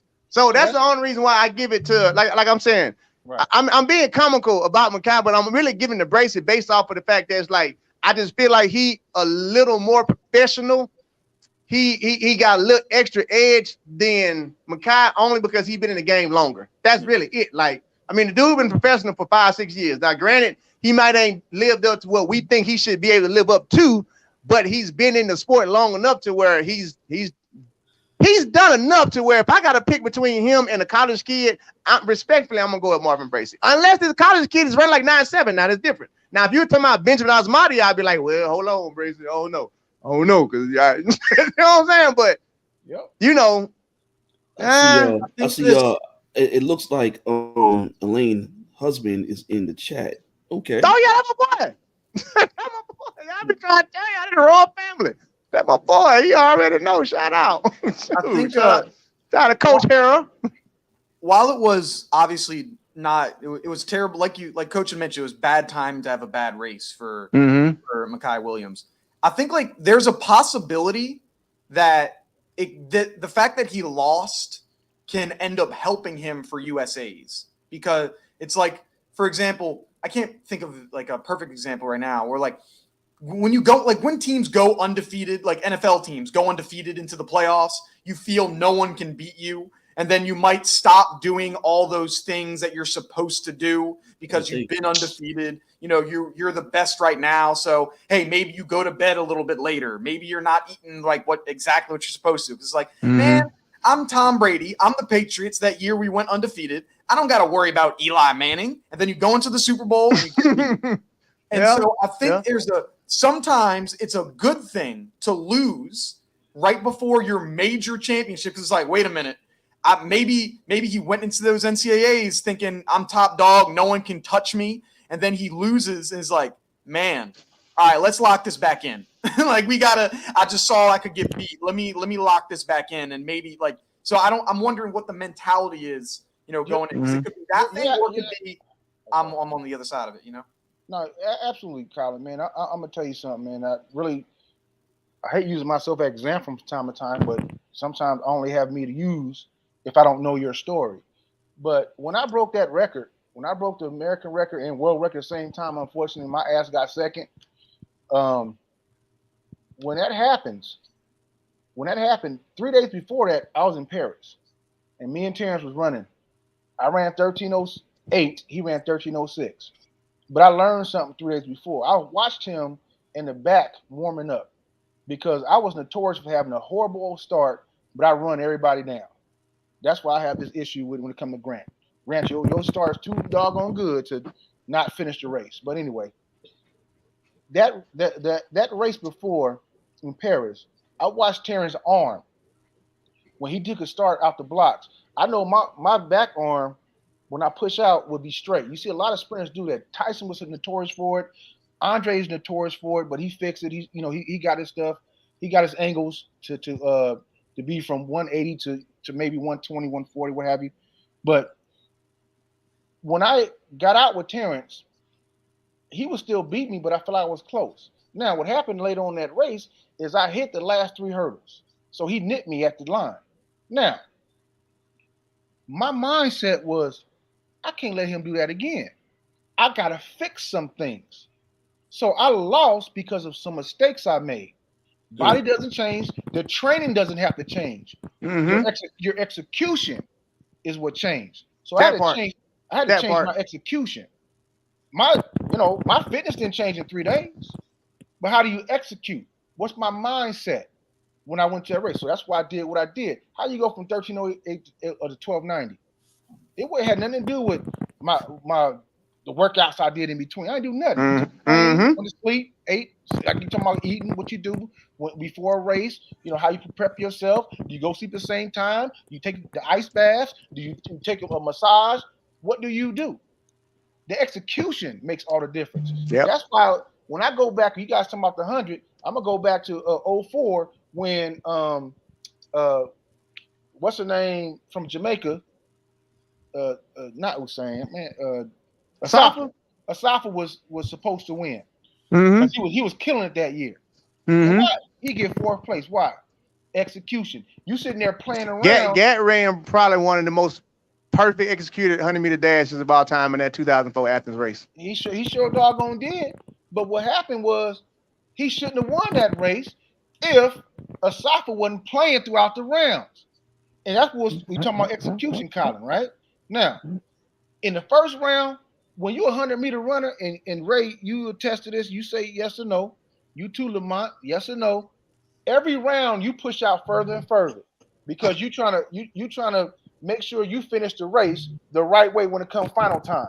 This dude sitting there playing 30 meters every single round playing. Yep. The final, shutting it off. Yep. Shutting it off early. Come the final, he get blasted by everybody. Yep. Yeah. Sitting there jogging, and I remember that year because he jogged 10-2, looked at his shoes and everything. Yeah, it's like, all right.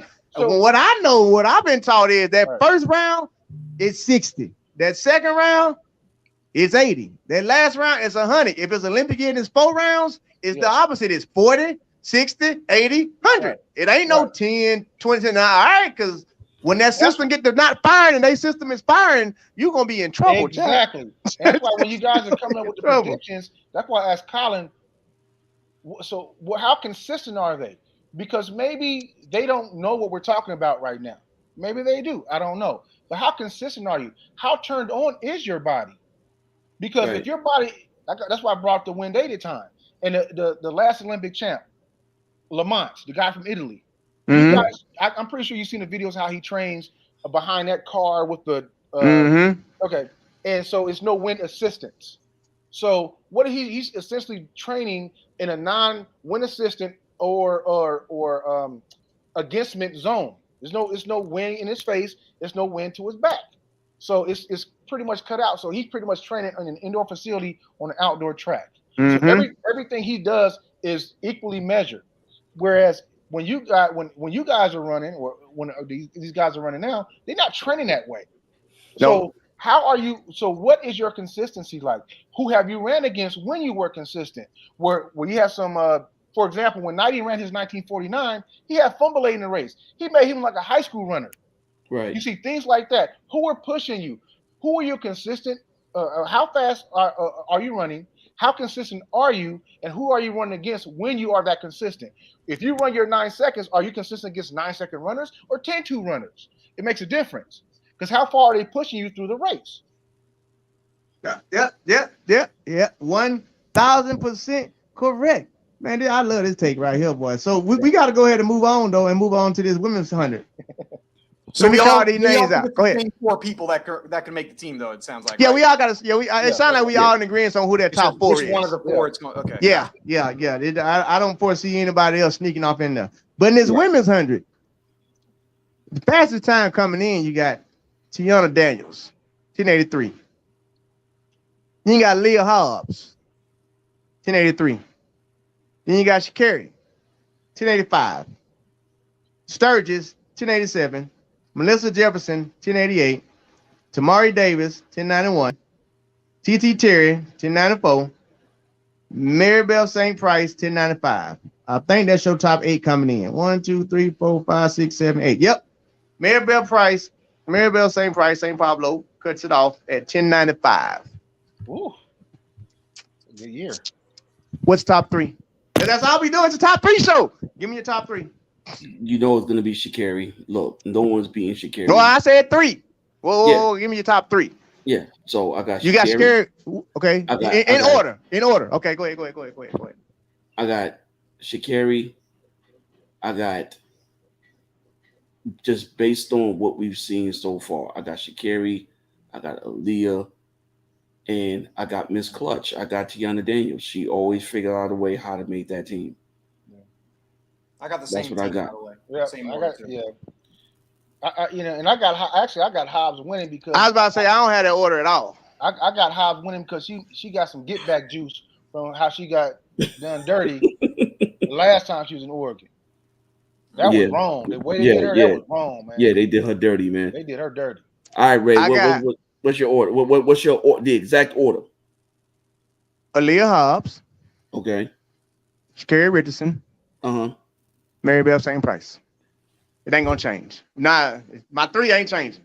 Aaliyah Hobbs winning. Go get the hat. I want it. Aaliyah Hobbs winning. Sha'carri getting 2nd.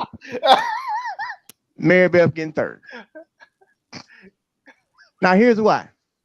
I'm waiting for him to come back with his hat before I go ahead and get my reasoning behind it. I ain't gotta wait on it. Here's why. Okay. Aaliyah Hobbs, if we're going off of, again, looking at the race pattern from head on, okay?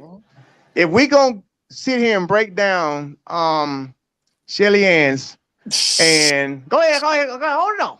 I'm glad you got it. Got the whole bin. Because that's what they gonna need, that ice bin, okay? If you got Aaliyah Hobbs, if you looked at it, coach didn't look at it because he blinded. Well, anytime it comes to carry TT Terry, he blinded, okay? For him to not even have Aaliyah Hobbs in the mix, I have a strong problem with that. Why do I have a strong problem with that?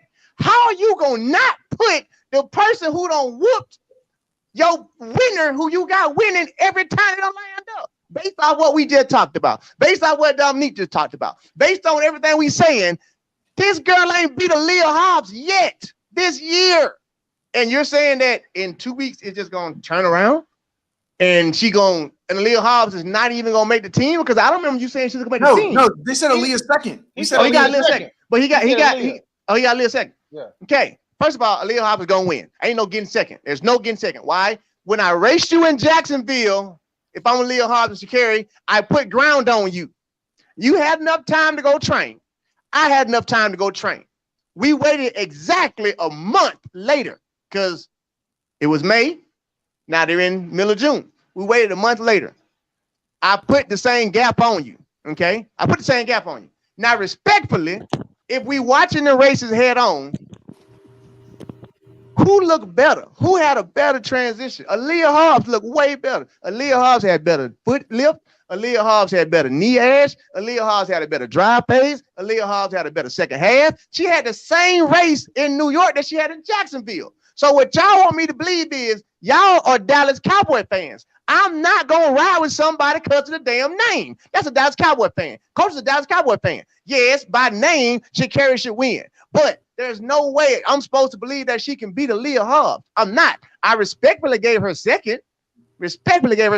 Now, here's why I got Maribel St. Price at third. I only got her at third because there's one thing for certain, two things for sure. And we've talked about it on this show. It's a mindset. When you keep telling somebody what they not going to do, and they feel like they gonna do it, their sole purpose is to now only prove you wrong. That's what y'all are not getting. The fact that let's play the race card, but let's flip it. Okay, let's flip the race card. Tiger Woods was as great as he was because he had to work 10 times harder. Why? Because he's a predominant sport that was not gonna get him looked at nor respected as a golfer. Let's just call it what it is. Serena, same thing, exact same thing. Now let's flip it. Let's be fair. Maribel is in a sport where it's predominantly us. So the majority is us. So guess what's going to happen? Nobody's going to believe that you can actually do it. You're white girl. You're not going to do that. You can't do it. But then what happened indoor? Same thing happened indoor. See, the reason why I keep saying Maribel is because I talk to these athletes personally. Well, not all of them, but I talk to them personally. So when I'm saying I'm counting this person in, it's not just based on what I'm looking at. It's because I like to say I'm Uncle Ray. I've talked to so many of these people. This year? So she's ran 10-9. Like every time she's ran, she went. Let me say it right. The last 2 times she's touched the track, she's went 10-9. The last 2 times she's touched the track, she's went 10-9. I tried. Now, I tried. Here's the thing about it. We tried, people. We tried not to hit it with the cap. He was doing so well. Here's what I'm gonna do right now on RaesTake, people. Where's my wallet at? Where's my wallet at? Here's what I'm gonna do right now on RaesTake. He was doing so well. Hold on. I'm literally gonna show it, and we're gonna shake on it on the screen. I'm betting $100 with Coach right now. Shake on it that Maribel will get third. Shake on it. I can't bet. Remember, I'm a coach. You can't what now? I get him fired, man. But it's NCAA rules, sir. Yeah. It's not college. It's not college. You're not betting on college. You're betting on professional. If you're involved in the NCAA, you can't bet. Well, I want you to keep it job. Because right now, when this happens, I want you to bring this same trash can back, and since you can't bet. Maribel gets third. I'm gonna let you get the flow. Maribel gets third until the World Championships. This is how you would do every RaesTake segment. I don't want to see your face. Deal?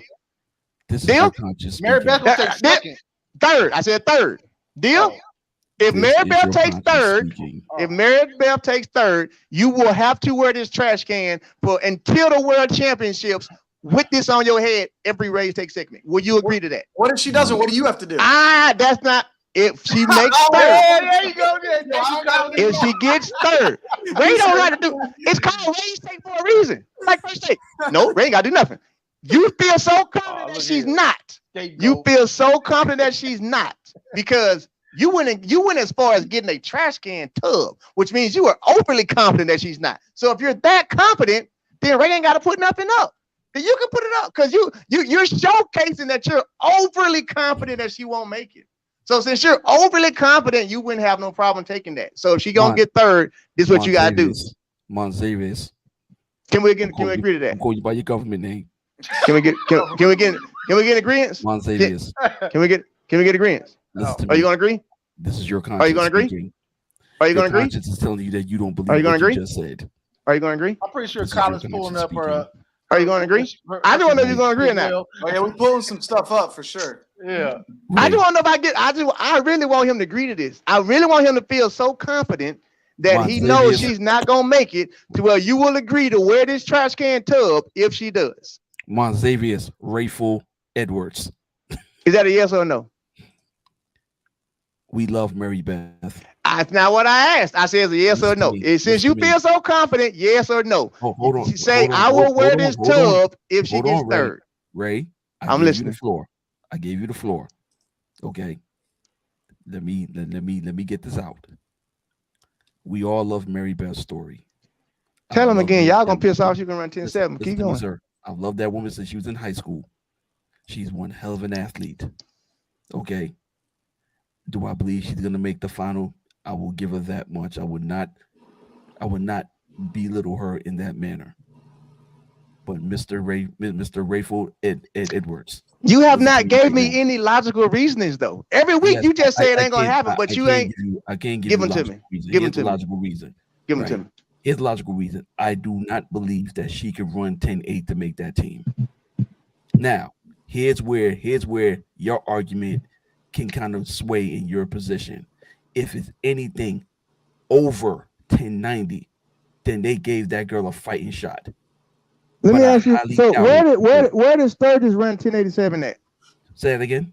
Where does Sturgis run 1087 at? When did she run 1087? But I don't got Sturgis. Sturgis ran that in the beginning of the year. Okay. So Sha'carri legit. Okay. Melissa Jefferson, where does she run 1088 at? She ran down the worst facility in America at where? Louisiana Lafayette. When? She ran at her conference championship. So she's not a legit 10-8 runner then, is what you're saying? No. Okay. No, I'm going down and listen to Mary Davis, the other 1091. Right. Because I only like to compare the stats.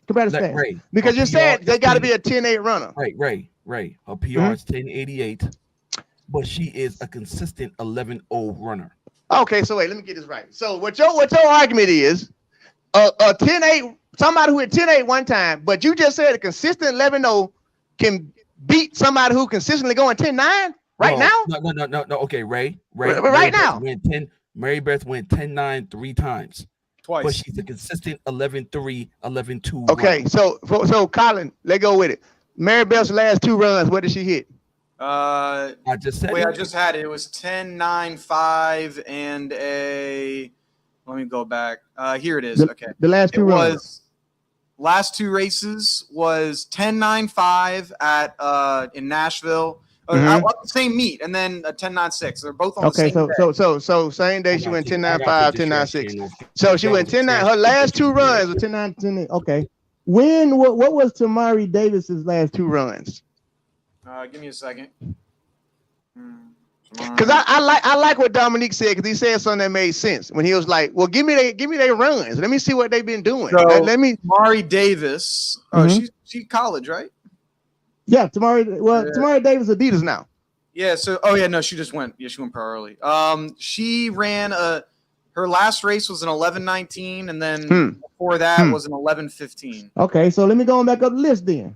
Oh wait a minute. I think I might have messed up. Wait a minute. Okay. That was something else. Let me get that right. Okay. 1091. Okay, not bad. And then in the because she beat Mary Beth, and then she was in that same race. Then she ran an 11:15. Yeah. So okay. 11:15 and then 1091. 11:15 to 91. So Sturgis. What was her last 2 times? The last 2. Yeah, Cambria Sturgis. I think that's the last 2. Last one. 11-0. 11-0. Okay.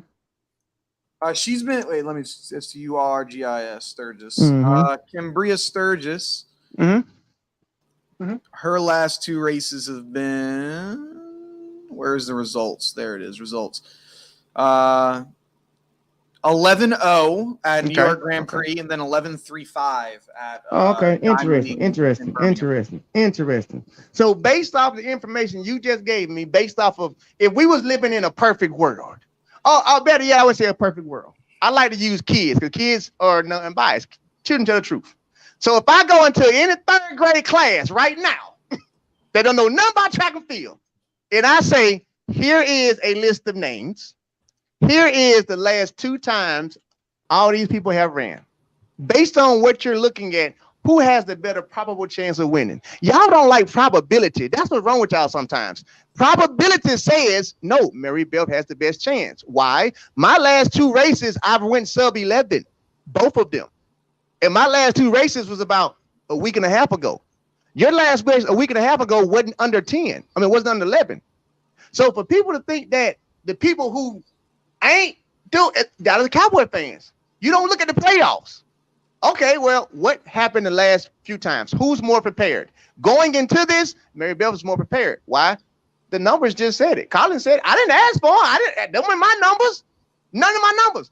All those numbers where Colin just gave. So if Colin just gave all those numbers, and you can't say that the person who's had the best last 2 races can't even make it in the top 3, then yes, I'm gonna go with it and saying subconsciously it's because she's white.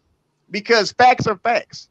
Now y'all can take it how you want to take it, but I'm saying because she's white. Facts are facts. Last couple times she's ran the fastest. If she ain't ran the fastest, then why don't she get the respect of running the fastest? Right. I was gonna say, I think it got nothing to do. It got nothing to do with the fact that she's white. It got first of all, not racist. Not saying like that. I'm not saying like that. I'm saying white because it's not likely to happen. That's what I mean by white. I'm not saying like discriminate. It's the same thing like if we go and get if a black person put on some ice skates and go skating, the probability of somebody thinking we gonna make that top 3, it ain't gonna be that high. It's only based off of just keeping it 100. I like to say the reason why people don't believe it is because No, we don't. No, listen, we don't believe it because you're asking us to put her over the top over women who has been more consistent than she has. You can't use the word more consistent if Colin just called out that she's been the most consistent. Like, look at how you sound. Right. You are comparing the season in comparison to their career. One thing about TT No, coach. I'm not comparing career. I said last 2 races, not career. I said give me the last 2 races of all of them. Based off everybody's last 2 races, she's the only one who's been consistent. And not only is the only one been consistent, she's been consistently under 11. She's the only person on that list in the last 2 races who has not touched 11. Okay. So make it make sense. That's not true. I'm about to make it make sense. Hold on, Colin. I'm about to make it make sense. Okay. We done went down this rabbit hole with you many a times. You're the person to always look at their last race and say, okay, based on their last race, they're gonna. Bro, I spent 15 years in the sport. Duh. You're trying. Let me finish saying this. This is why I always say you only get your last race. If you are a professional athlete, and Dominique, he might agree with me or not. You are only as good as your last race because you're training to peak at a certain time. You're training to peak at a certain time. So you're only as good as your last race because you're doing this. So if your last race starts to do this, guess what? You're not on that shot no more. You're training to peak at the right time. So you're only as good as if it's 2 weeks from out. If it's 2 weeks out from USA's, and somebody runs, and I'll go with me as a sprinter. 2 weeks out, if I run 10:02, and Sean Crawford runs 10:2, he's not gonna beat me. I don't care how y'all feel like it. And guess what happens? He don't beat me at USA's. Y'all are not understanding what I mean by as an athlete. Your last race right now, from an athlete standpoint, yeah, you only good as your last race. Your shit ain't put together. We just said Shelly Ann looked great. That was her last race. We literally just said that. We literally just said, well, based off Makai's last race. We literally just said, well, based off Marvin Brace's last race. But when it's on the other side, why we can't say the same thing? And I'm saying it because I strongly feel like it's because of what it is. We don't want to just look at the truth. That's why I keep fighting for it, because it's like, come on now. Right. All right. Let me get the floor. Thank you. Man, I ain't saying nothing either. Right. She's not going to make the team. Say it again. She's not going to make the team. No. One more time. In the 100 meters, she's not going to make the team. Okay. Now you finish. I refuse to put her over Sha'carri, Aaliyah, and TT Terry, Tiana Daniels. I refuse, because these women, unlike her, these women know what it feels like to go under 1090, and they have proven to show up when these meets matter. If she makes the final, you got to remember, this will be her first outdoor final at a major outdoor championships. She's never made an NCAA finals outdoors. She's never made a U.S. trials outdoors. She never made a U.S. championship outdoors. Those are 3 different types of trials. Okay, 3 different types of pressures. All right. She has never done it. Do I think she's going to make the final? Absolutely. Do I think she's going to make the team? Did you think she was going to get a medal indoors? I called her to get a medal. But that's indoor. Yeah, that's indoors on a different show. Oh, I was about to say, because I got receipts. Right. Listen. What I didn't see was Kambunji winning. That caught me off guard.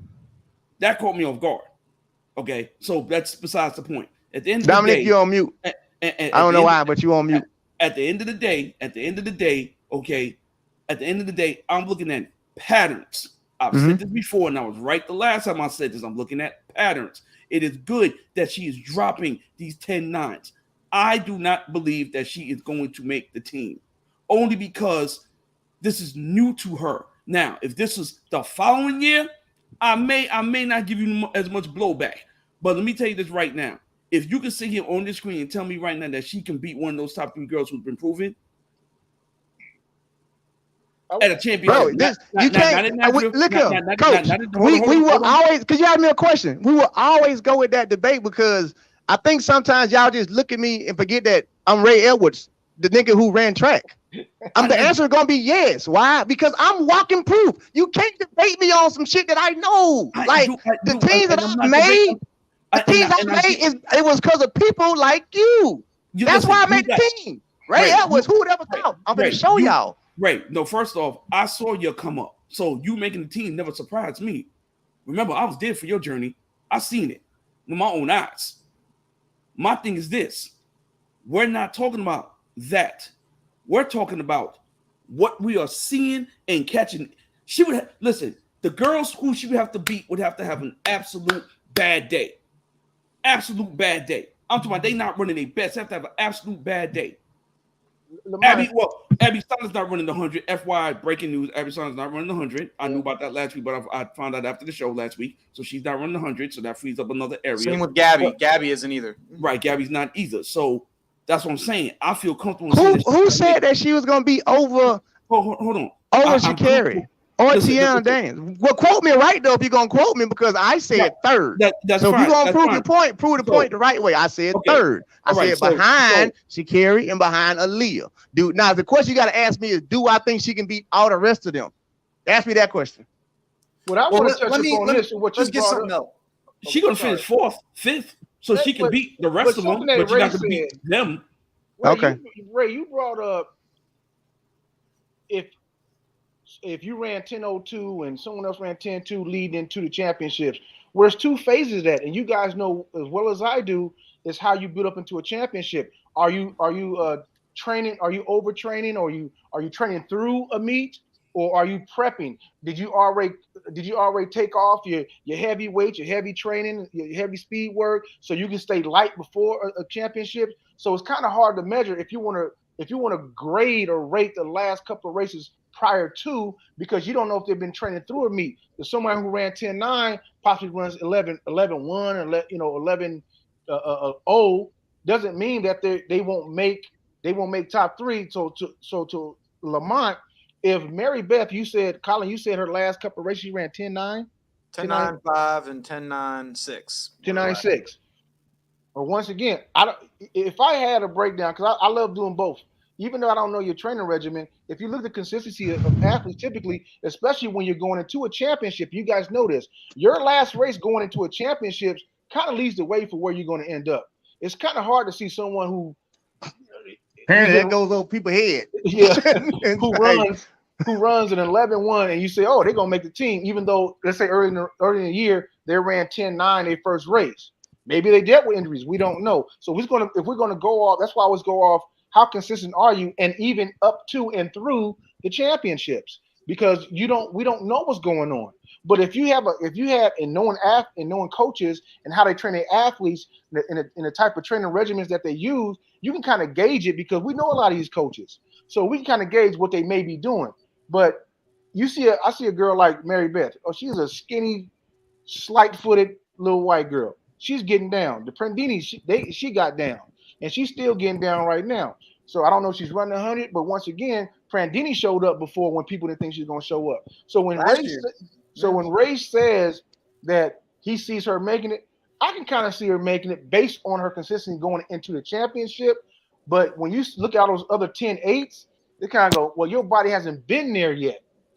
Some people's body can change at a championship, but if your body hadn't seen 1080 in practice, or maybe your first 60 at a track meet, and you were with them, you were even with them at 50, and they ran away from you. Okay, well, 50 meters, you were right there at 10-8 pace, but then you just couldn't finish the race. So that says a lot.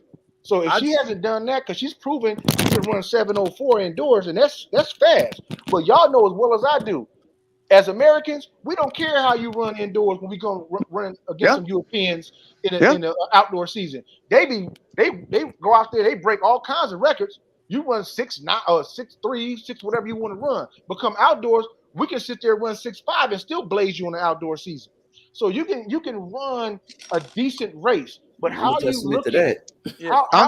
How are you looking going into a championship? That's all I'm really keep trying to explain. I'm not saying that Mary Beth is more talented than any of those people that y'all are saying. That's not what I'm saying. Just like I got to use myself. I'm not saying Ray Evans is more talented than Travis Pageant. Why not? Travis Pageant has actually touched the 9.8, but when it mattered, he didn't bring that 9.8. That's why he finished behind me. You see what I'm saying? Yeah. So and that was based on that season. Yeah, he had went 9.8, but his progression wasn't there. And I knew that when he was next to me, like, yeah, you might can run 9.8, but you're not gonna do that right now. What I'm saying is, based off of what they have been doing recently, she wins it because they lose it. I think I say it all the time. It's not about being better than that person. It's about your 10.8 ain't showing up no more. That's what it is. I'm not saying I'm not saying Mary Beth been around 10.6. I'm not saying she been around 10.71. I'm saying them 10.8s that's in front of her ain't gonna be there. So she ain't got to run 10.7 to do it. So she can run 89 and make it. She's gonna run. She's gonna make the finals. She's gonna make the finals, and she's gonna run 11.0 something, and she's gonna be 5th. Let me say something real quick. That's so disrespectful. We've been talking somebody who ain't winning. That's so disrespectful. We've been talking a lot about consistency. Go ahead. Yeah, go ahead, Colin. We've been talking a lot about consistency, but I've noticed that there's been one name we really haven't brought up who has actually been the most consistent runner this year. This one runner has run sub 11, 7 out of her 11 races. Let me say, so over 50, nearly 70% of the time, like 60, what is that? Like 65% of the time, she has run sub 11. Do you know who that is? Who, TT? TT Terry. My baby. She's ran sub 11 3 races in a row, including a 10.8. My baby. So she is extremely consistent. Now, the one thing that is inconsistent with those races is the wind. we got to be realistic. Unfortunately, it has been windy when she has done that, but I can't do nothing about it. Like I ain't God. I can't change the wind. And so she's someone where I think that, if I think you're going to get 4th or 5th, in my mind, I got to say you have an outside chance of making the team. I don't have Mary Beth making the team. I don't have, TT Terry making it right now. Like, I don't have Cambria Sturgis, but I can see a world where one of them can get it, where, hey, if you're on your stuff and somebody falls back, like Tiana Daniels, I can't say, like, she's like the, Andre Grass, where you always meddling. She always, I can't take her out the top 3. Aaliyah Hobbs, she finally got back to that 10.8.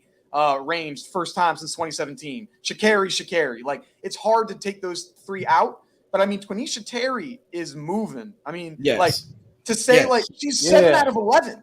Like, that's something that you can't scoff. You know what? I gotta change my pick. And shame on me.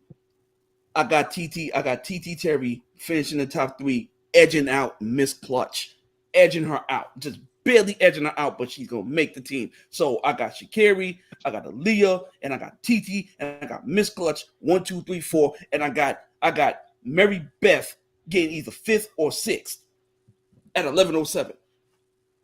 So basically, you saying Mary Beth is one who's gonna have to fall apart? I ain't say fall apart, so you putting the words in my mouth. Skip. No. So watch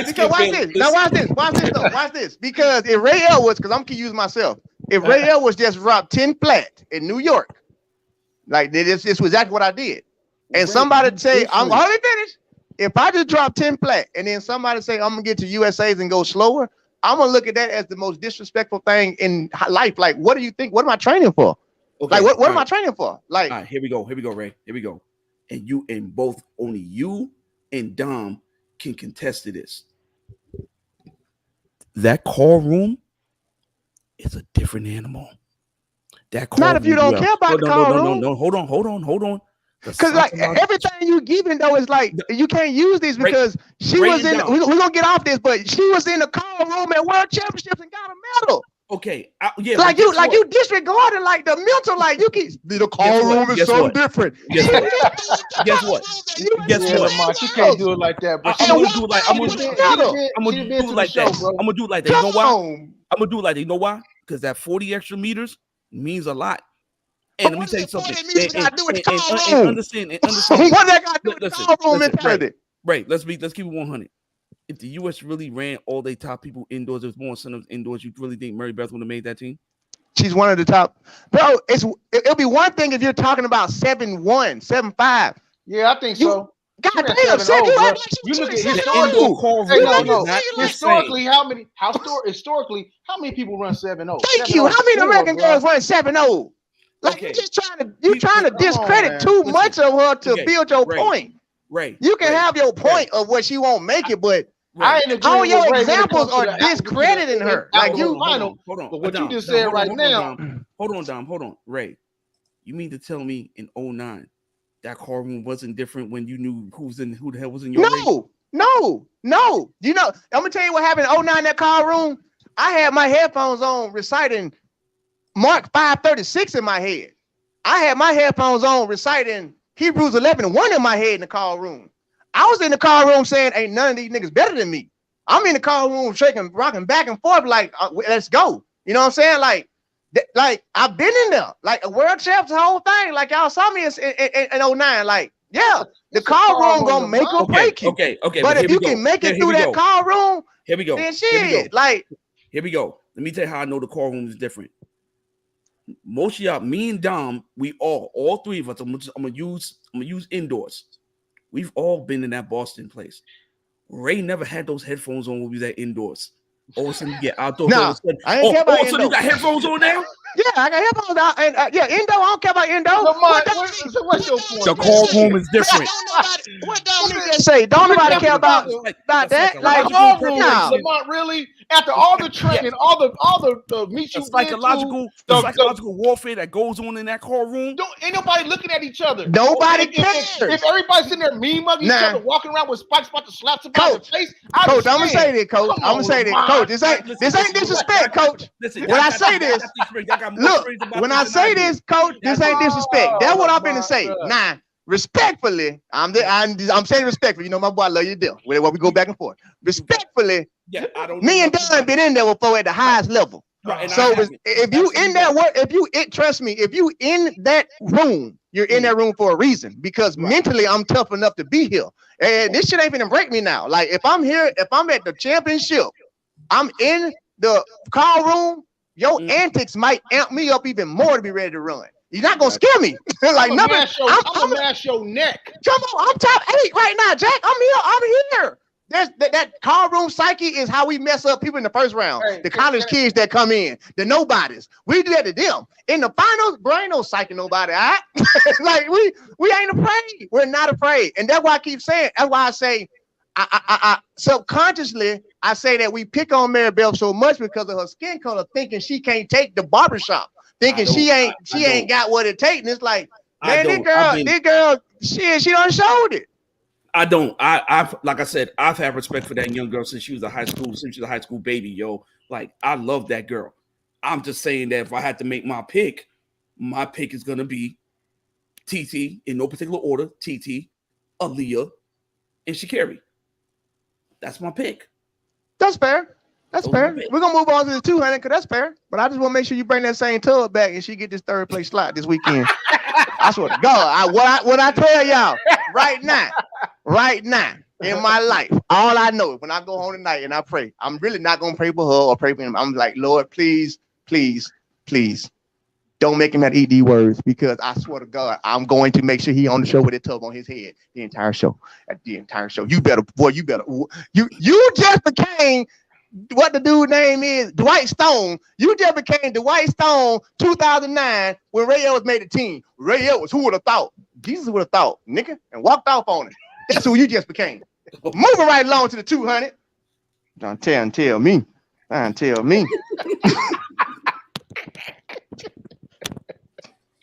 Oh, ridiculous. Lord, boy, I tell you. Hey, welcome to RaesTake, people. Don't forget to like and subscribe. Happens all the time here. All right.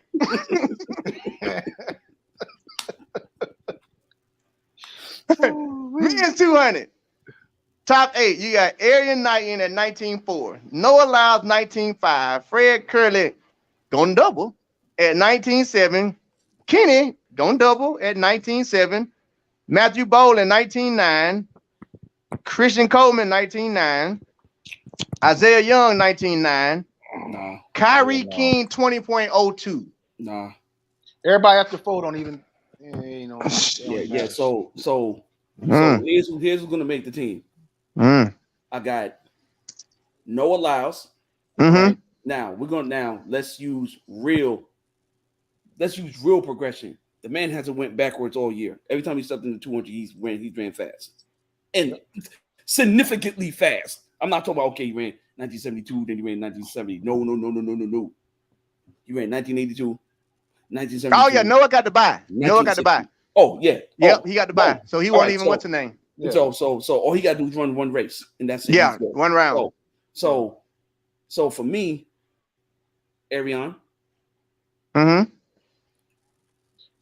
It's taking you that long? No, just say the top 4, man. Listen, top 3. Arian. Okay. Fred, okay. And wow. All right, so I said Arian and Fred. Who removed? You don't think Kenny gonna make it? Kenny just went 20 flat, bro. He just went 20 flat. Who else on that list gonna be able to beat Kenny? That's behind it. Come on, man. Go ahead, finish, man. Who else is on that list? Matt Bowling, Christian Coleman, Isaiah Young, Kyrie King, Josephus Lyles. Ain't none of them beating Kenny. Josephus Lyles? Josephus Lyles. You know what? I'm gonna pull a Ray. Who you got? For the final spot, I'm gonna go Josephus. Because I don't think I think Christian Coleman, if he makes the top 3, he's gonna give up his spot. I don't think he's gonna double. I don't think Christian Coleman's going to make it regardless. Ooh, loud. No, Jerry Warner, you hear? I'm going with Josephus. Please. Take one of them towels. I'm going with Josephus. You come say hey to people. No, I don't want towels right now. I don't want towels. See, we only did the top 8. I don't know who else is in the meet. Yeah, I got it. It's hot. He's working hard. No, it ain't hot. This is how I'm gonna talk to coach now. I can't even look at it. Damn account. Like I ain't even look at it right now. This even said Josephus Lyles is gonna make the team over over Kung Fu Kenny and Christian Coleman at that. We got to fix this. Josephus Lyles is gonna make top 3. Hold on, we got to fix this. I ain't nothing to fix. I can't see. I can't see. I can't even look at it. I can't look at it. Right, no, we got to keep looking cool. I'm gonna stay still. Put some shades on. Ooh, Lord. He's gonna put the glasses on you. Ooh, Lord. You know my heart beating so fast. Listen. I'm trying to listen. Go ahead. Listen, I got Josephus. I got Josephus getting the Give me some water. No, I can't water my heart. I need some water. I can't breathe. I got him getting the last spot. I got him getting the last spot. Call him before I die. Yeah. What you got to say? You can either kill me or you can kill me, Colin, or you can help me. Listen, what you got to say? So for me, I'd say the favorites going into it would obviously be Arian Knighton, Curley, and Bednarik. Like I think those are like if you wanted to make a pick, like those could be your safe picks for who it would be. Like right. Sure. Like I'll give Lyles credit. Like Lyles has had some very good progression this over the 200. Like look at it. He was running 20. He ran a 20.95 in 2018, then a 22.4, and then a 20.03 and a 20.03 again. So like he's improved. But I think I don't know. It's gonna be tough. I think if I'm picking someone outside of that. I don't think it's Josephus Lyles. All right, I got to come up a little bit now. I think I'm going to go. I think it's a possibility that Bowling could get it. Because Bowling Hold on. Bowling is only doing the 200. He is only doing the 2. I quit. Now let's look at how many times he's only done the 2. This is the only time. This time. He always does the 100, the 200, the 4x4, and long jump. He doesn't do every single. He doesn't do every meet. Pretty much. Last Olympic trials, he did the 100 and the 200, right? At nationals, he did the 1, 2, and the 4x4. What did he do at SEC? SEC. He did the 4x1. Yeah, let me get Matthew Bowling. This will be the only, as far as I'm concerned, this is the only race of his entire career that he's only doing one race. You got the mob hat. I mean, got the mob hats. You can do it how you like it.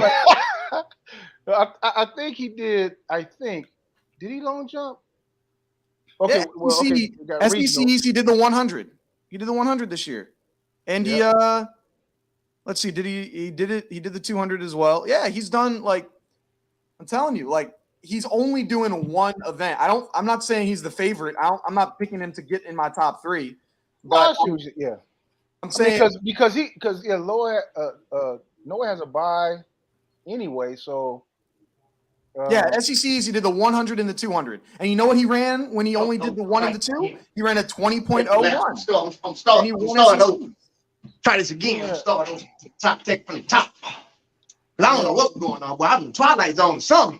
Let me bring it back, take it back to the top. How y'all folks doing today? Hey, what's going on? Y'all shoot, man, my people, man. What's going on? Coach, I see Coach on here. Dominque, legend on the show. What's going on? What's going on, man? Yeah, what's going on, man? My boy Colin in the building with all the stats and everything. Shout out to everybody, in RaesTake land. How y'all doing today? I had to go take a lap around, try this shit again because I thought we were talking about 200. And I had heard like a Joseph and Lyle's name, and then after that I heard Matt Bowling name, and I'm just like, boy, I got to be in Twilight Zone. I know good and damn well we not talking about USA 200s, and y'all just gave me them 2 names. Hey, listen, we could have picked Cravon Gillespie.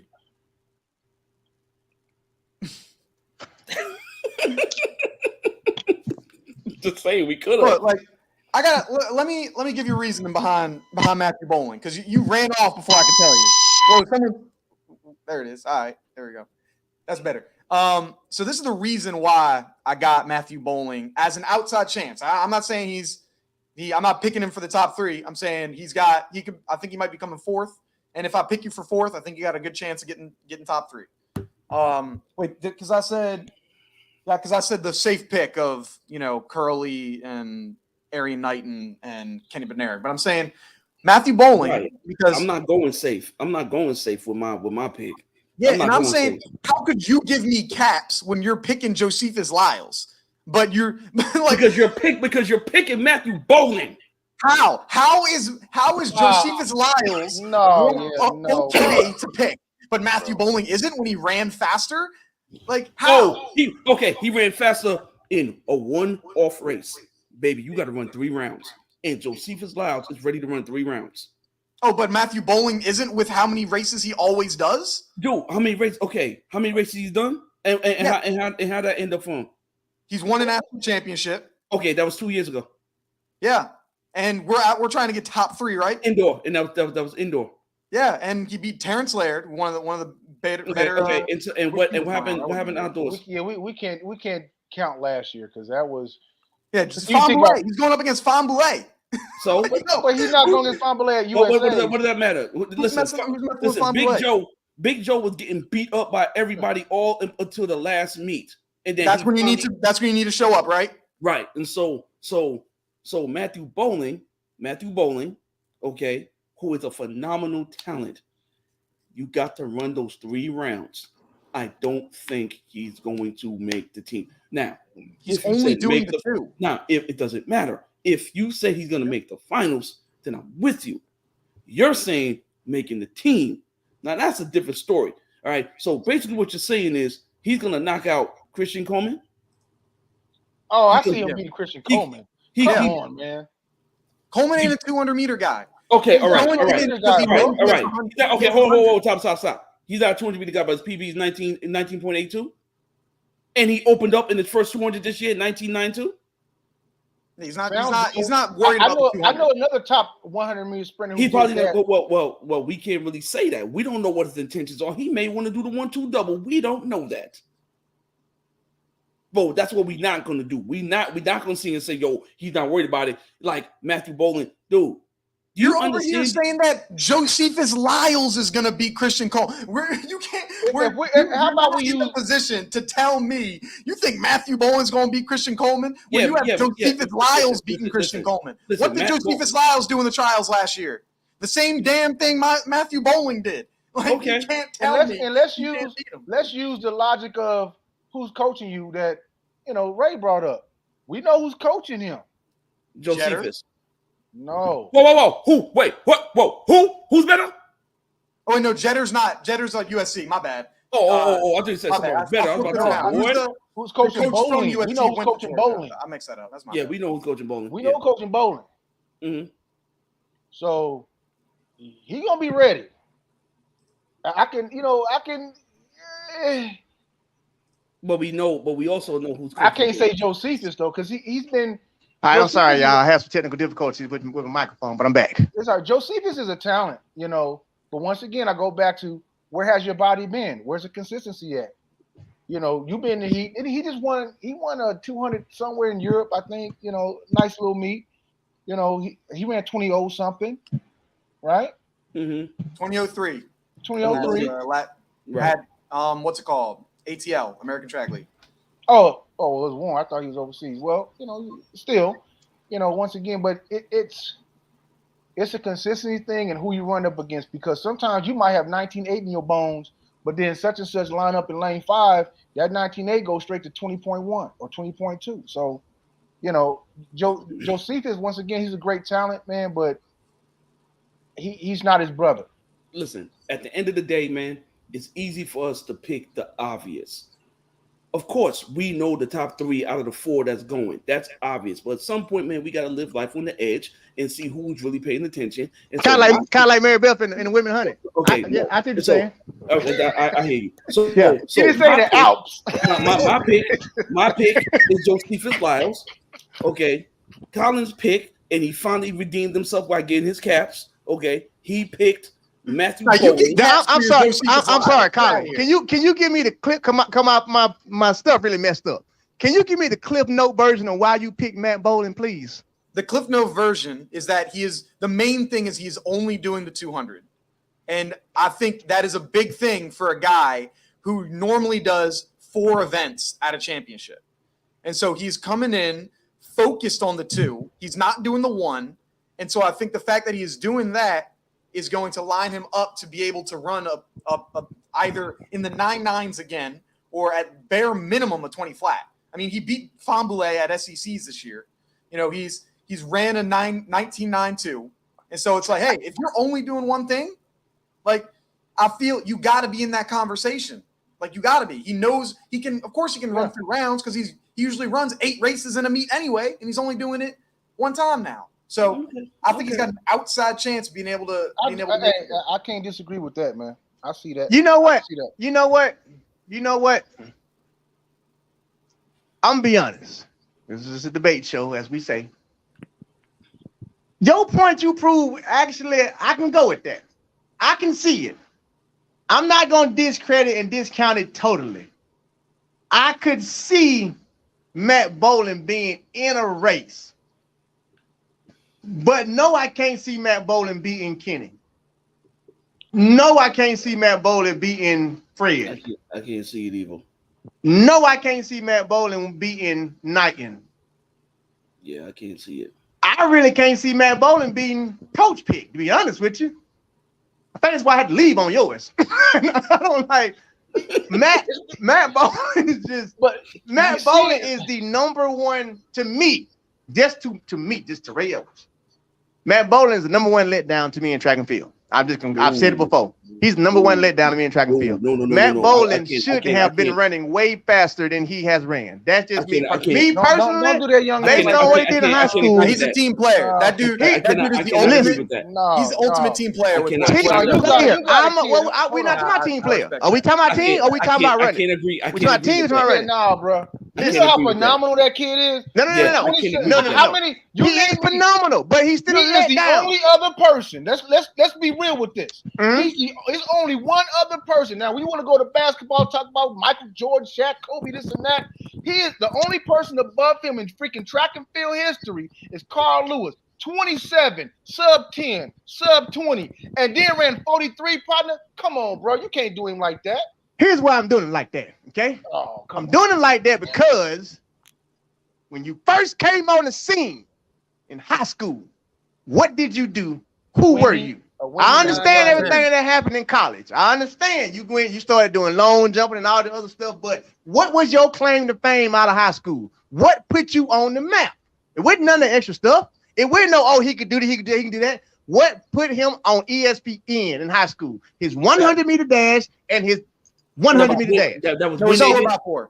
That 4x4 when he was back by 50 meters and came back. Okay. The 4x4 did too. But he was. If we sit here and talk about it, we have to say he was coming out as a 100-meter runner. Now, granted, everything that he's done since high school is applaudable. It's applaudable. I'm telling you, like, the kid is amazing. Then I'd be like, well, he probably could do the decathlon. He probably could. That is applaudable. But to me, that is equivalent to I was the #1 wide receiver coming out, and now I'm just an okay tight end. Well, you know, you was the number one 100-meter runner. No. Going with time. By now, you should have been.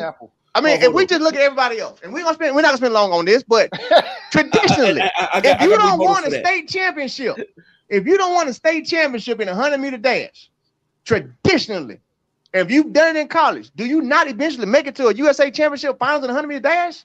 If you won a high school championship, do you not eventually reach that pinnacle of like top 6, top 3 in America?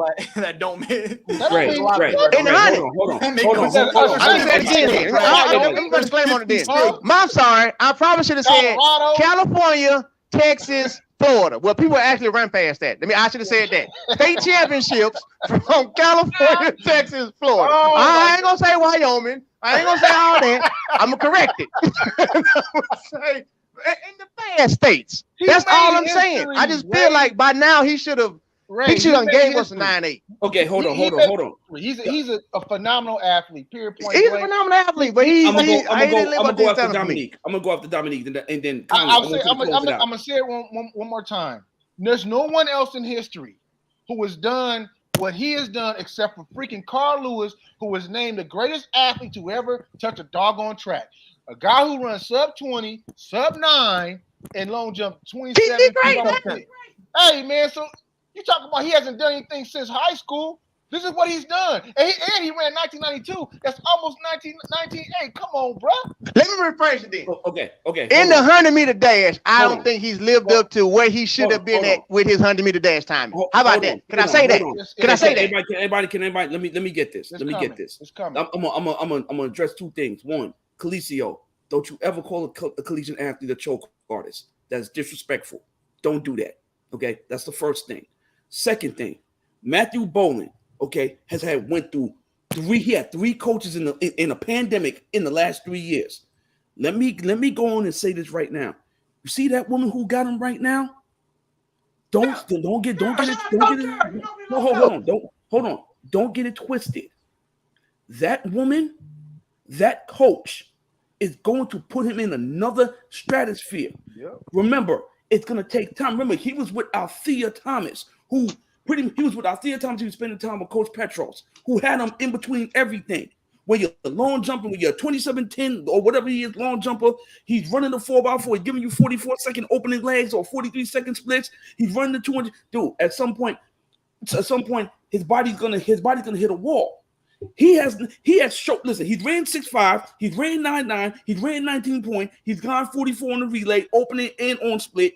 He's done it. He's done and everything. Started running 60 indoors. Right. And he's doing everything that he was asked to do. Yes, he won an indoor championship, which was an upset if you really want to be real, because Terrence Laird was the overwhelming favorite to win the meet, and he beat Terrence Laird. Okay, so he beat him. He came outside. He ran into Joseph Famblay. Everybody's catching L's by Big Joe. Big Joe giving out L's left and right like an alphabet in the elementary room. Right, just giving out L's all day. Okay, that's all he's doing. All right. Yes. So Matthew Boland has been doing. He is progressing fine. The problem is everyone got caught up in that 100 meters that he ran. I did. I damn so did. He had a 4.4 tailwind on his back. Hey, he looked good doing it though. Right. Oh, that's fine, but that don't. Also understand this. He's not running his real event. Let's be honest. His primary event is the 400. Anybody who's been following that kid since high school know that he's a 400-meter long jumper. He's like Antoine Maybanks. For those of y'all who don't know who that is. That's right. 40, that's 40, what he is. 28. That's he right. ran that 100 that all of a sudden everyone wanted to run the 100. He's gifted enough to run the 100. If he ever decided to go run the quarter full time with that 998 speed and that 19.9 200-meter speed and that explosive power from the long jump, watch what he does in the quarter. He's another Antoine Maybank, man. But people. What does any of that have to do with me saying his 100-meter dash has not lived up to what it should be? But it has. He ran under 10 seconds. He has. Some people he has. See, the issue is you think because he only ran like 10.2, 10.3 consistently coming out of high school. His primary event was the long jump in the quarter. He played around in the 100. Hit the 100. They didn't make the decision to run the 100, 200 until after he ran that 1:8.99. That all of a sudden ESPN got a hold of it. We're gonna run him in. We're gonna run him in the open 100 when he should have been running the quarter. He is a quarter miler. He is a 400-meter runner. So instead of us looking at what he's doing in the 100, we need to look at the fact that his exploits are great. And whoever gets a hold of him, if he decides to run post collegiately, if he goes to a John Smith, he goes to a Mike Holloway, if he goes to if he goes to Quincy Watts, if he goes to Boogie, if he goes to any one of those coaches, watch what that kid's gonna do. Watch. Period. Y'all know my phone stay going off, so all I'm really looking for is the coaches that he had in high school that was training him, the conversation that we had, how they explained exactly what I'm saying, that he is nowhere close to where he's supposed to be at based on what they was training. Well, I'm just saying, so I just want to kind of find pull it up, then read it, based on what they was saying. In high school. Let's be real about that now. I'm listening. You got a lot of coaches who hang on to something they feel like they lost. They can say, well, I coach this kid and he ain't where he should be because he should be with me. Everybody want a cloud chase. You know that right now. That's 100% correct. So I don't care what they say the coaches in high school said. Everybody, his weight trainer, all this and that. No, man, that's what happens. It's called progression. You were a high school coach for a reason. And then you go to well, let me clear it up. He had professional coaches in high school. Let me clear it up. Matt Bowles. He didn't have a professional sprint coach. He didn't have a professional. Hold on. Let me make sure I say this. Because in track and field, let me make sure I say this. Track and field, when we say professional coaches,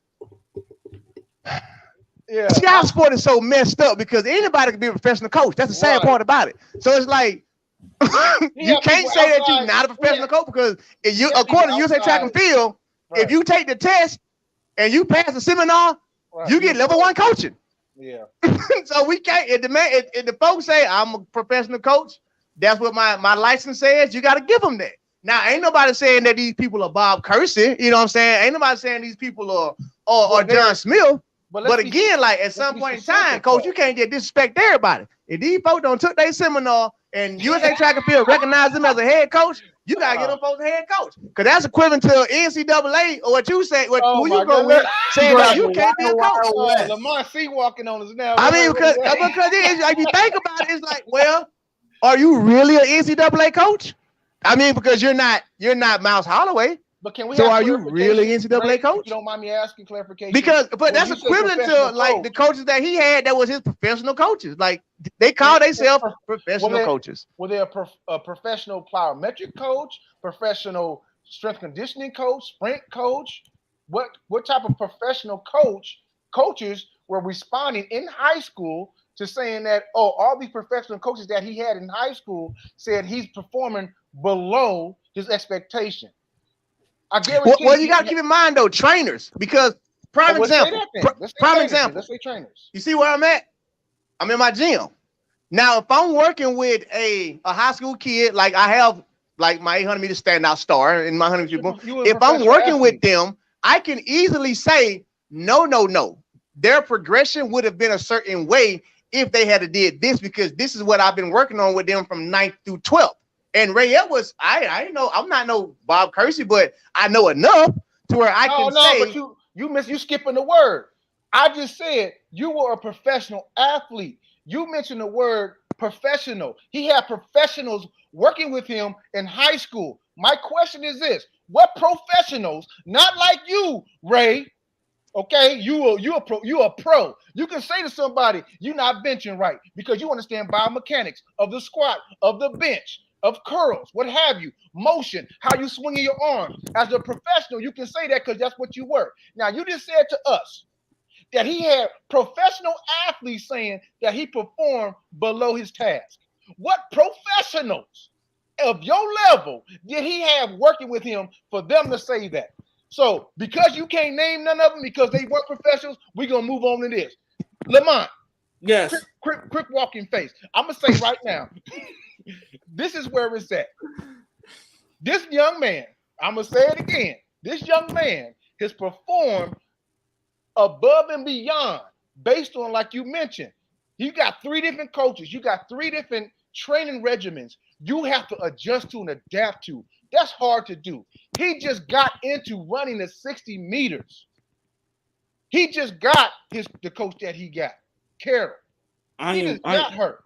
I am so ashamed of Ray right now. I had to cover my whole face, bro. Yeah. Hold on. Cover my whole face. No, but we got to talk about progression.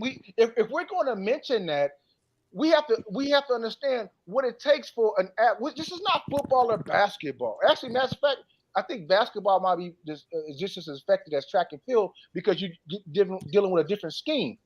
But when you have a kid who has to adjust and make those type of adjustments every single year, that's hard to do. And for him to be running 1992 and running and finally, run a legal sub 10, which he had that hanging over his head not because of us, it's because of what he did. Hey, he's a little regular kid over there in his town running what he's running. Listen, he didn't ask for this, but he got the right type of coaching that he needed. Now he's doing it. So when Colin says what he says, I can see it. See, all this argument, you just had this big argument. And just a few seconds earlier, you said there was no way he could get top 3. We just had this argument on why he's so good. So hold on. I'm just saying, man. Here's what people crazy, and then we arguing why he's so good. So I'm gonna piggyback over what Dom said. I'm gonna piggyback over what Nick said. What people got to understand is that AT and Petros and Coach Carroll, those are 2 completely different training styles. 2 completely different training. Coach AT and Coach Petros, they train one particular way. Anybody who's ever been around Coach Carroll know that she lives and dies by the Tony Wells speed and power development, where they do everything short, explosive, and this, that, and the third. Yes, she throws us some long stuff every now and then because according to a quote that she said, it was up to her. She wouldn't do anything over a certain distance, but because these kids come out of high school, they do this, that, and third, whatever. So she tried to meet them halfway. So you have to understand, when you're in Coach Carroll's system, it takes 2 years for the body to adjust. She even broke it down to the minimal stuff. Look, I don't put a certain amount of weight vest. I may not put the weight vest on them this year because their bodies are not at a point where they can handle it. Now, once they get to that point where they can handle it, now she starts adding different things, because she talked about that with Andre DeGrasse. When she had him, there were certain things that he couldn't do. And then once he was able to do it, that's when she started adding different elements to his training, which is why you saw the 19.5 and the 9.7s and all that stuff. So we got to understand, Matthew Boland needs another year in that system. This thing where everyone targets Matthew Boland, I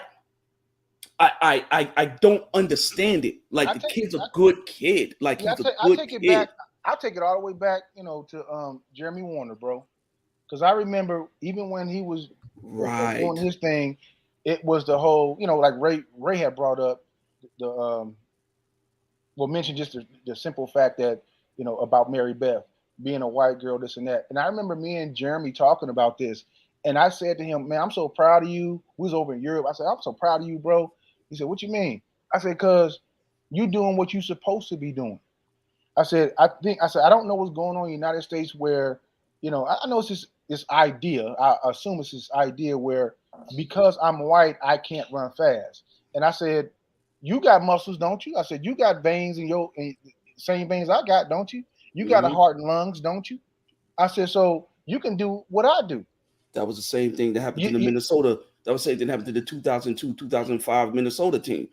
It was Mitch Potter, Adam Steele, my God, Jacob Jakobsen, And the other young dude who ran like 20.4 in the 200. Yeah, it put was, the it mash was 4 down. to 5. It was 4 to 5 white guys, and they were going all around the country, giving everybody these L's and giving them the business. And Mitch Potter and Adam Steele both made the 2003 team. That's right. They ran in the prelims of the 4x4. They both ran 44.5. They went first and third of the NCAA championships. They did their thing. And this notion that because their skin tone is different from what is dominating the sport, that don't mean they're any less talented. You know what I'm saying? So we've seen it. We've seen it, man. I remember the rise of Jeremy Warner and Andrew Rock, and all these guys that came out there. Roger Blacks and Jeremy, and shocked the world. But we beat that. We beat that conversation to a dead horse. Colin is wrong. Yeah, because I still been trying to find the conversation that I've been listening to y'all, but I've been going. First of all, I appreciate everybody that tunes in to RaesTake. Don't forget to like and subscribe to the channel so we can keep going, keep doing this. I have so many messages to where I can't even find the message between me and the people he was working with down in Texas. I literally have been sitting here this whole time because I was going to read the whole conversation now. I've been listening to y'all, but I'm like, oh, hell no. I'm going to read what these people are saying. But I ain't found it. So since I ain't found it, we're going to move right along to the women's 200 because we coming up on that time. You know what I'm saying? We'll move right along to the women's 200. But you already know I'm going to go find my receipts. And I'm going to read out everything these folks said as to why I agree with them. Based on biomechanics and what they was teaching, because that's what they do down there. He ain't where he's supposed to be at. But anyway, women's 200. Gabby. Here's who's in it though. Gabby Thomas, 2161. Mm-hmm. Abby Steiner, 2180. Mm-hmm. Jenna Pradini, 2189. Anivia Battle, 2195. Yep. Tamara Clark, 2198. 2198. Brittany Brown, 2199. Mm-hmm. Desiree Bryant, 2224. That was a long time ago. Kennedy Flamel, 2223. That is your top 8. Sha'carri is number 9. I wish I could make Desiree 5-6 at least. Yeah. Because she's dangerous. I got the obvious. Now this one I'm gonna go obvious. We don't have a buy in the 200, right? No, because Dina Asher. Nope. Dina Asher won the world championship. Yep. We don't have the Diamond League winner though, right? In the 200. Yeah. No, I think it was in the Diamond League. Okay, never mind. So I'm going with Gabby. I'm going with Abby. And who was number 3? Pradini. And she been moving this year. That's all I got to say. I don't know why you thinking. I don't know why you did this. I don't know why you even did that. Well, what's to think about? What's to think about? What's really to think about? What she okay? Gabby, Kyler, Abby, Brown, Pradini. She ran so far this year in the 200. Oh, you give me a sec. Jenna Brandini, and I'll make my pick right after he tells me. I'll give you my. Here's what I'll say. Why he put. All right, here's Jenna Prandini. Give me a second. Go ahead. Jenna Prandini in the 200 Win legal this year. Let me see. So she ran a 22:01. No, wait, that's not win legal. That was a 3.1 win. Okay. Her best time win legal was a 22:45 that she ran at LSU April 30th. Okay. April 30th. All right. Yeah. I'm going Too far with, back. Count that. All right. I'm going with. I had Brittany Brown. You got Brittany She Brown. had 21.99 in Nashville. Okay, that's a good pick. Last week. In Nashville. Sorry, 2 weeks ago. 2 weeks ago. I can't go with Brittany Brown. The only reason why I can't go with Brittany Brown is because of Pradini's new 100-meter dash. Pradini's 100 is looking damn good, and that's one reason why she ain't ran no 200s because she been working on 100s. Yes. We can't say that when she was down there in what's the name next to Sha'carri. Of course, Sha'carri won, but Pradini was right damn there. She ran 10-7. She was right damn there. So based off her 100. Pradini's been, she can run a 200. So it's one of those things like I don't really have to work on what I'm good at. I need to work on my flaws, i.e. Sharika. What did she do? She went and ran indoors. Why? I don't have to go work on my 200. That shit's phenomenal. My blocks. That's why I'm saying those top 3 is the top 3 right there. Top 3. And then if I go off what you say, Coach, Pradini has been there. Literally. That's true. That's true. That's true. But here's who I'm going with, because once again, I don't want to keep picking the same people because that doesn't give us anything to talk about. I'm going with a Navy of Battle. And wait a minute. I'm not counting out. Make sure you hear me say that, because that will be my fourth place. I'm not counting out. But again, I just have this thing against counting out the people. Like, I guess I'd call it like the pros, like who been there, done that. Like, I can't say Perdini gonna fold and not make the team in the 200. You know what made the team last year? That was last year. The hardest to beat in the world. You say Perdini didn't make what? Say it again now. No. That's a Navy of Battle made the team last year in the hardest meet in the world. What's that got to do with Perdini not making it? Perdini made it too. That's fine. I'm going off the cuff, and like I said, Perdini's an easy pick. I'm going with a Navy of Battle. Navy of Battle.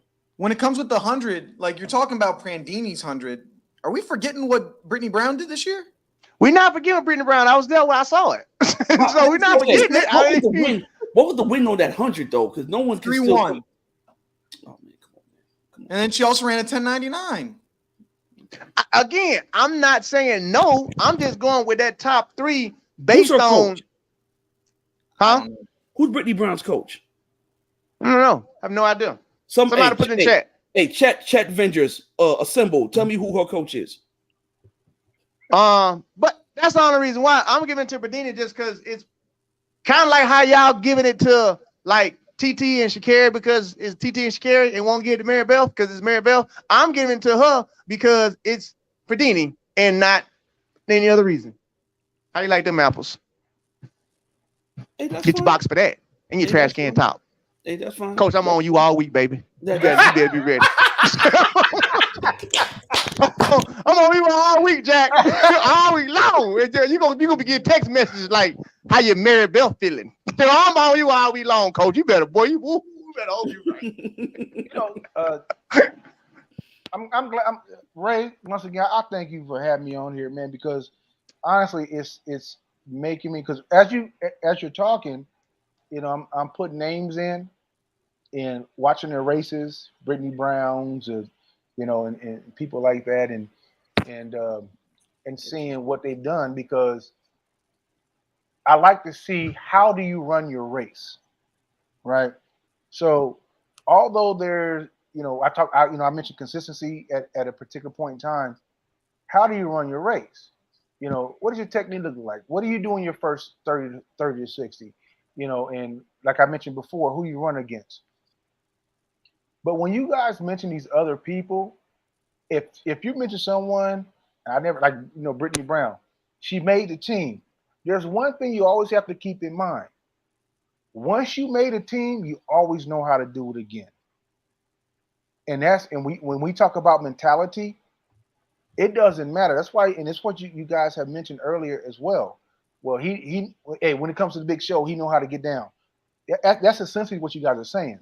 Essentially, what you guys are saying is, well, they know how to make a team. They know how to get a medal.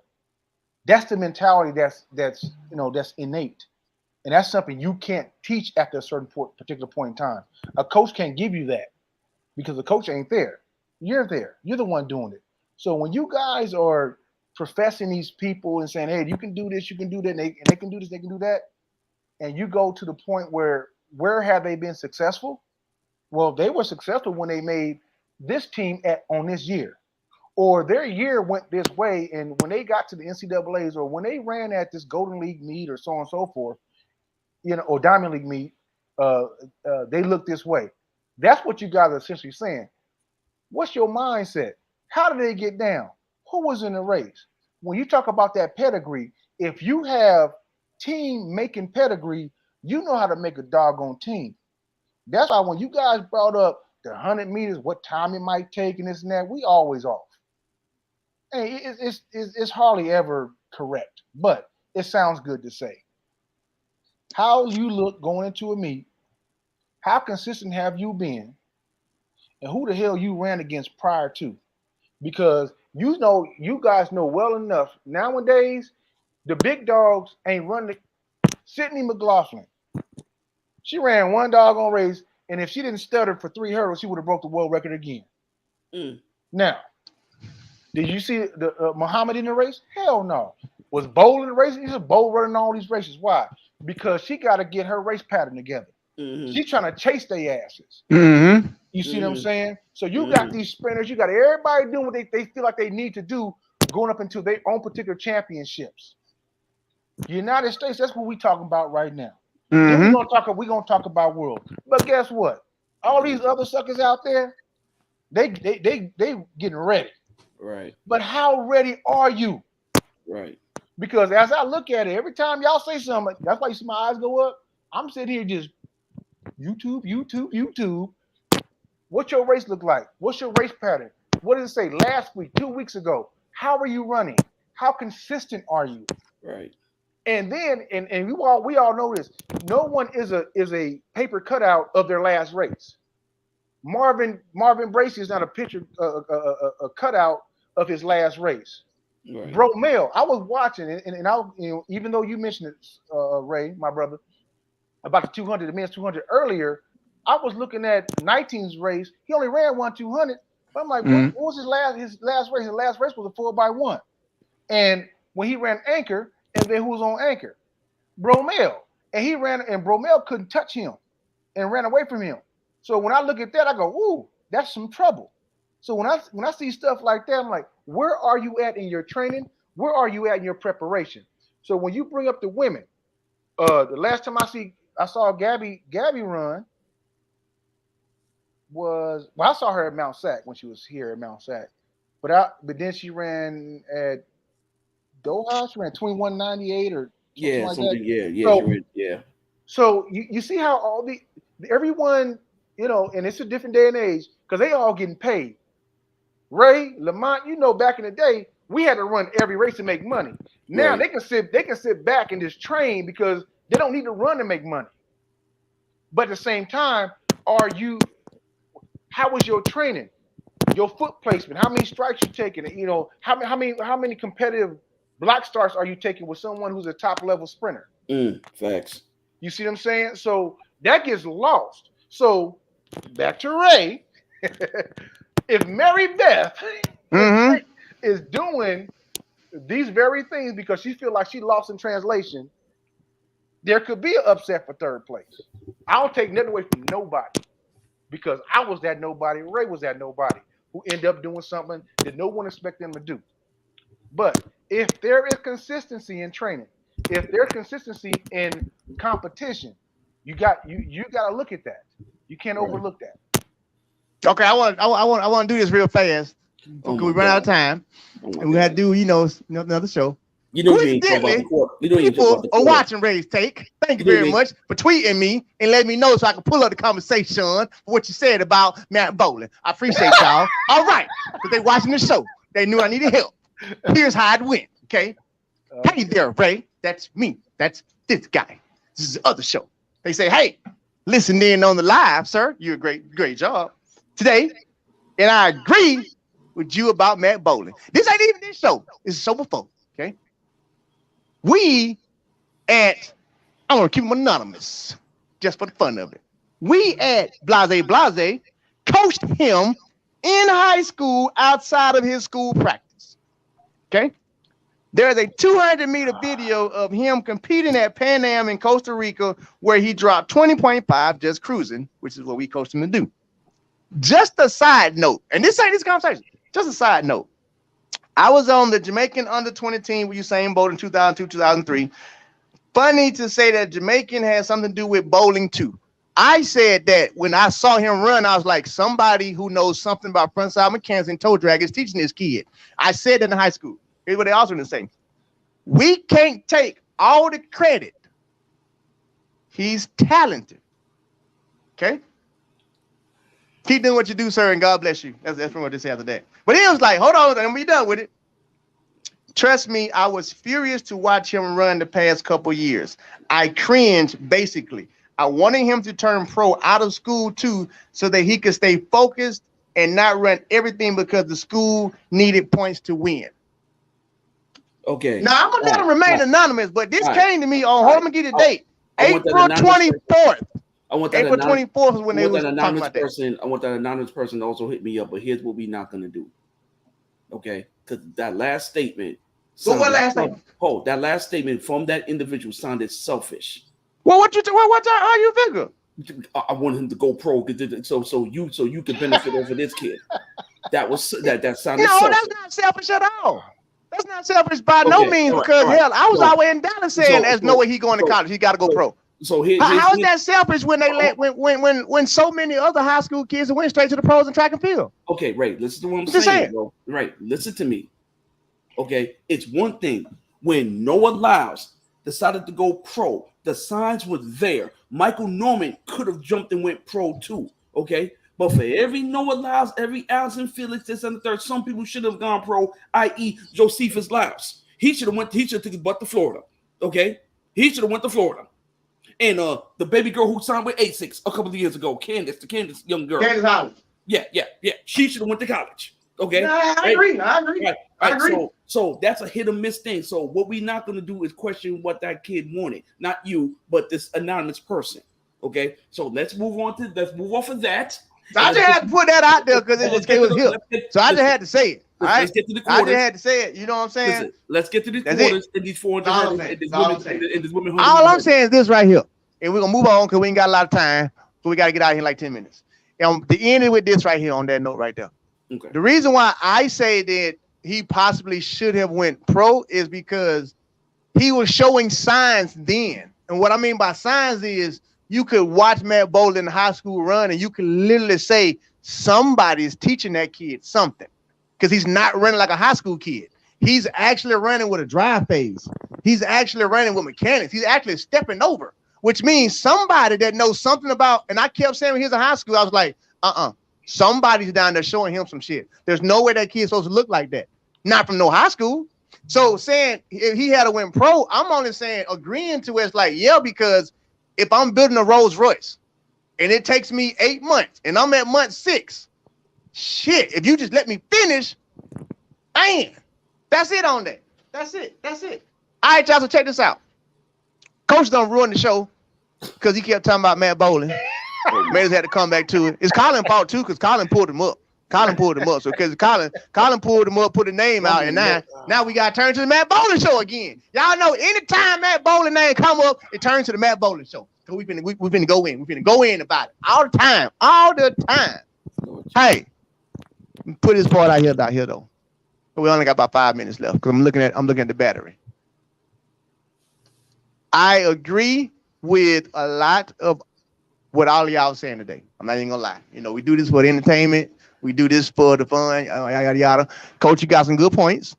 I don't agree with you, but I agree with you. All right, you got some great points. Colin is hard to not agree with him because he cheat all the time. He bring the damn computer out. So how the hell you gonna debate somebody that got the computer out? Like, you can't debate Colin because no matter what you say, no. Well, the last altitude race. Right. Damn. Okay. All right. God damn. Oh my God. Hey, Dominque, I will definitely say, brother, I appreciate you. Before we get off this thing, I just want to do my around the horn and make sure I let y'all know how much I appreciate all of y'all, because we've been on this thing for 2 hours and 52 minutes. That's almost 3 hours of your life that you are giving to not only RaesTake, but you're giving to these people that you could be doing something else with. So no matter what, I strongly appreciate that. I know they strongly appreciate that. That's why they still here. That's why they comment on us.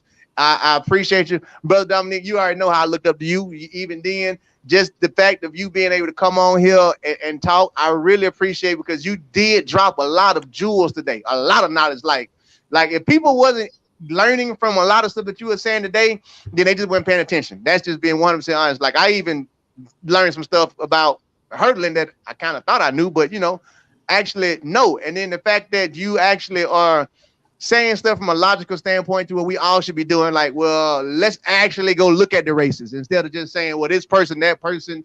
Let's actually do the homework and see first and then come to our decision. So I appreciate and respect you for that. So, but before we get out of here, before this thing ends, I want to make sure that you have a chance to talk, and I want to make sure that the people here have a chance to ask you questions, because they see us all the time.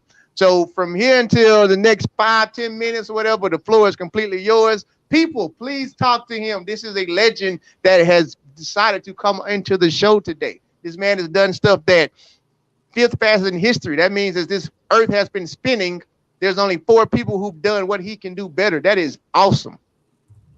Well, I got knocked down by my light-skinned brother, Devin Allen. So, you know. Yeah, he is light-skinned. We took him. Yeah, we got to take him in, right?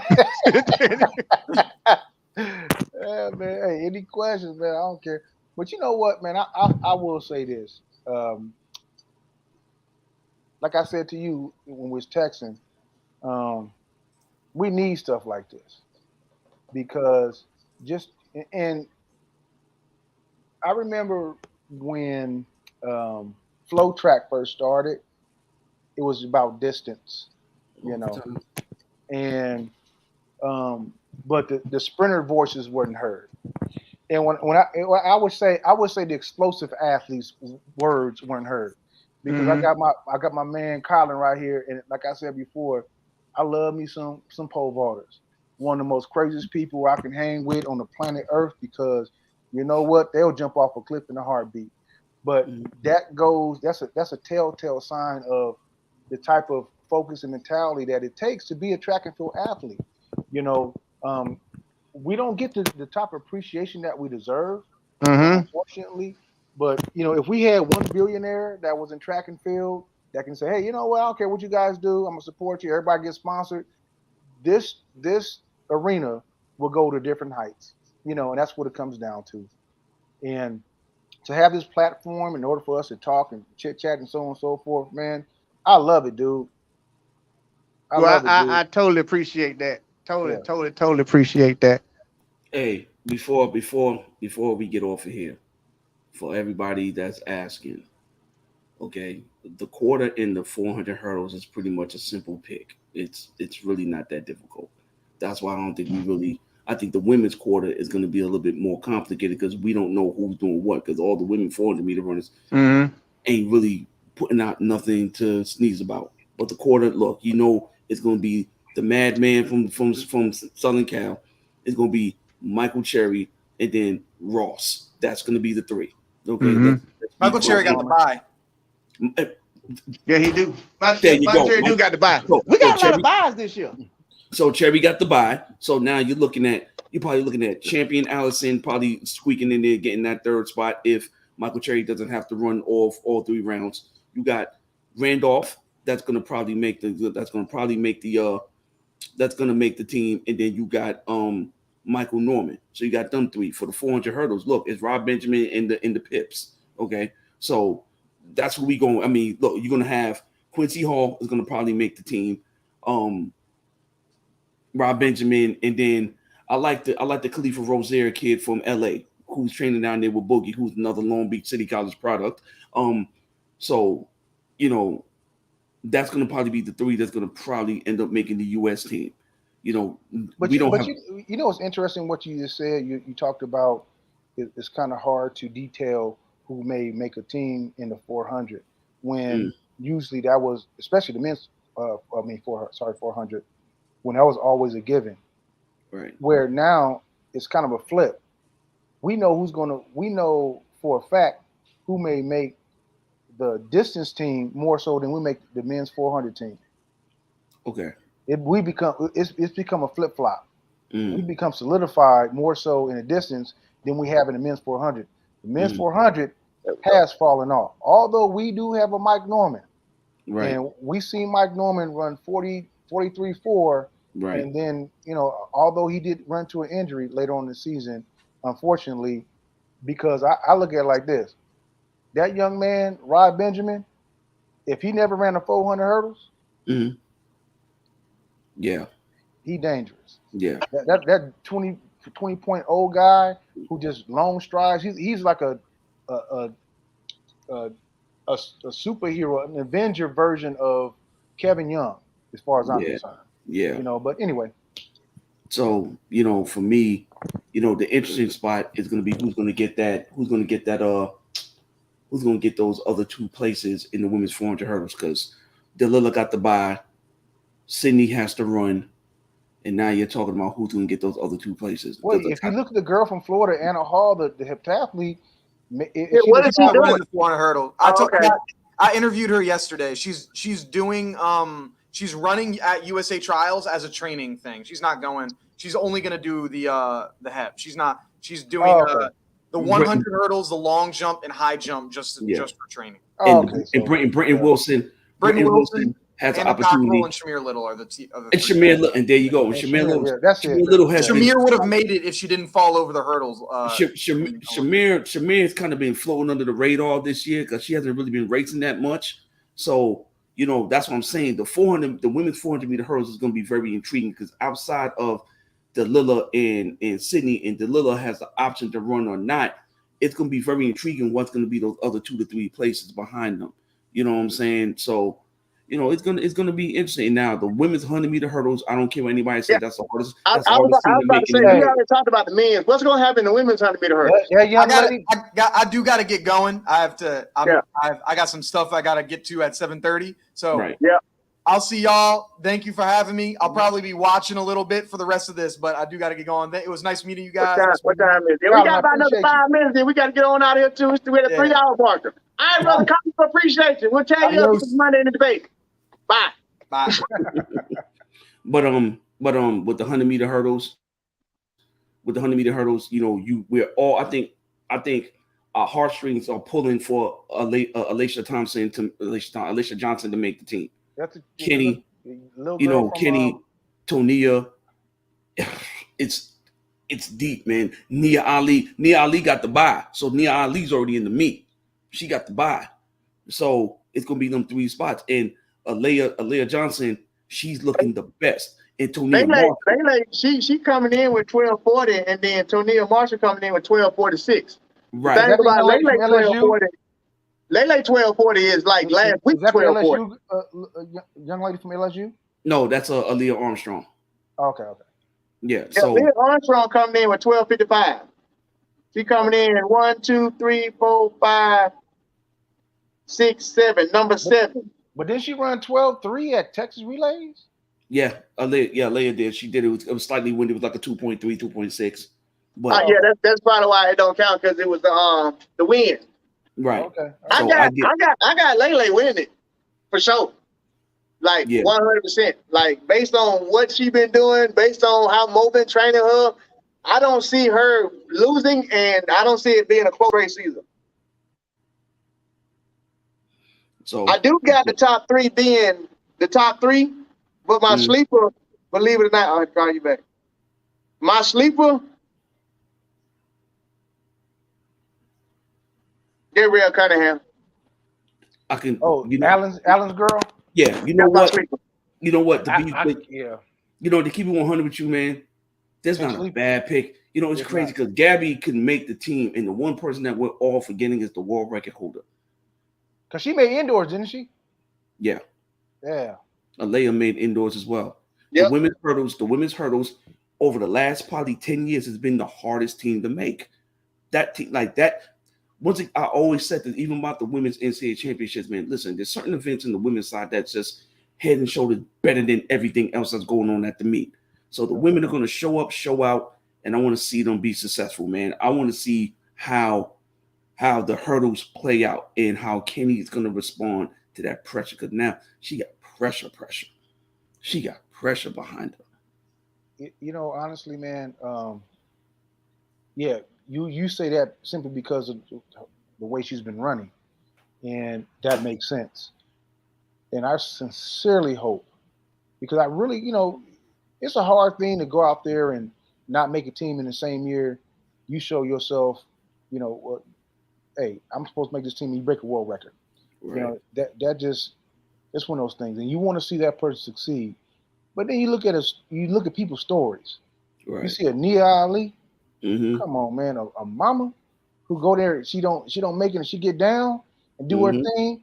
Can't root against that either. So I mean, you have because she got to buy. That will open it up because she got to buy. She got to buy. Yeah, I like to see college kids make it, and that LSU girl, I'd love to see her make it. But I don't know, man. You know, I don't know. It's like you said, Lamont. It's wide open, bro. This is hard to talk about. Yeah, it's hard to talk about. I just as want far all as the 400s, I think Miss Little. Yeah, she should be in there for sure. Yeah, I just want all the girls, all 9 lanes, to make it past the line. Nobody goes down. I want to see everybody. I want to see everybody make it through because the world is. Everything starts on Thursday, right? Yeah. Thursday. What we got starting out Thursday? I think it's just the distance. I think on Thursday is the distance, isn't it? No, the 10K. They already did the 10K team a couple of weeks ago. The 10K team in the that's really? Yeah, they did that in Arkansas. Oh, so they're going right into it. Yeah. So okay, right on. So I'm definitely pulling for all those women to go in there, show up, show out, and show them what they made of, man. I want to see it. The women's hurdles always got me sitting at the edge of my seat, man. When they run it, that's all I want to see. I just want to see them. I just want to see them go out and put on the show for the crowd, man. That's what I want to see. Yeah, every time I watch them run, my heart does get to pumping.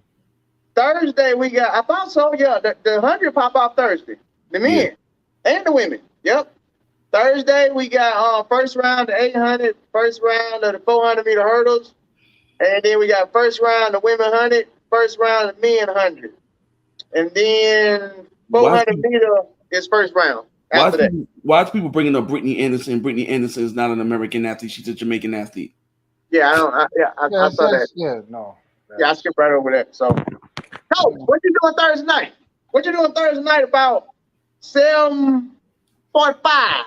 Nothing right now. Because the first round of women going out, Jack, and we're gonna have to come back on here and talk. Oh, okay, that's fine. Hey, I got Peacock. That's fine. I got Peacock. Thursday night. I tell you what's gonna happen. We're gonna come back on this show and we're gonna talk about this first round and this all over again. Hey, I'm gonna talk about the women 100. That's it. I'm talking nothing else with you. Nothing. I'm probably watching them women 100 just for you. Because that's all I'm coming with. Fine. But that you better hope they do what they say they're gonna do. Everything you said they're gonna do. They better not. TT better not blink wrong. I'm coming for you. Sha'carri better not wear the wrong face. I'm coming for you. Tell you now. Deanna better come out there with all the teeth. I'm coming for you. They better not mess up a little bit. They better not. They heads is gonna roll because of you. You put them all on the platter. Cause they better not do bad. I don't even damn where Mary Bell plays at night. I'm coming for you, Jack. No. Don't take yourself off the hook. I'm just letting coach know. All right. No, you gonna be held accountable. I'm on his head because he felt real confident about where his picks. You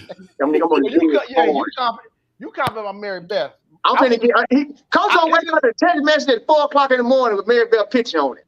I want to see what 7:04 look like when they finally run a full race. That's what I want to see. Hey, 7:04 with a full race, coach. You're gonna have a conversation and apologize to somebody. You know, hey, listen, man. I can admit when I'm wrong. That's okay. That's okay. She make the team. Hey, I'm gonna be happy either way, but I just don't see it happening this year. I just don't see it happening this year. As long as our team is strong, that's all I care about. Go out there, that's that dog on record. Coach, she know how Coach really feel, and everybody know that when we do this show, we love everybody, but we're gonna give you hell if you ain't on our pick. But it ain't all the athletes know because all of them watch. So everybody wanna know it ain't no evil malice to it. This is what we do. This is just our job, literally. So just for the people out there, because y'all be in Twitter world going crazy. These people are perfectly fine with how we debate about them, all right? Don't y'all take y'all feelings over there no more. That's all I got to say about that. Right. Dominque, brother, you know what? It's a pleasure, man. You know, you are welcome on this show whenever you feel like it. If ever there's a RaesTake going on and you want to jump in and be on a part, you are an official RaesTake correspondent. I feel like you came in and had a whole lot of information to bring that was very valuable. And people need to hear and know what you be saying. And it's not disrespectful to anybody that fit on the show. I'm just saying, damn it, you did an awesome damn job. I promise God you did. These people learned something today. You are welcome to come back anytime. If you want to come back at 7:45 Thursday night when me and Coach can sit here, and I look him in his eyes and I'll be like, now what? First round done. What you think? Yeah, I would love to do that, man, my man. Oh my God. going red, coach. All week long. That shit weak. Hey, Lamar, he own you, bro. Why you? I see. Like yeah, he I own see. you. I see. But I'm the king of petty, but I can't be petty because I love Mary Beth. I can't be petty though. I'm just gonna say, hey, I told you. I see Thursday night.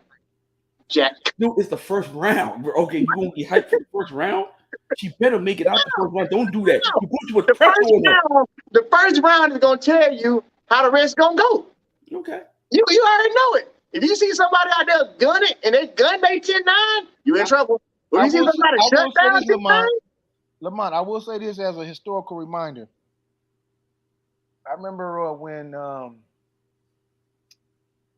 in 2008, Tori Edwards looked like she jogged 10.77 in Oregon. Mm-hmm. Yep. I know it's a new track, and that's one thing we never get.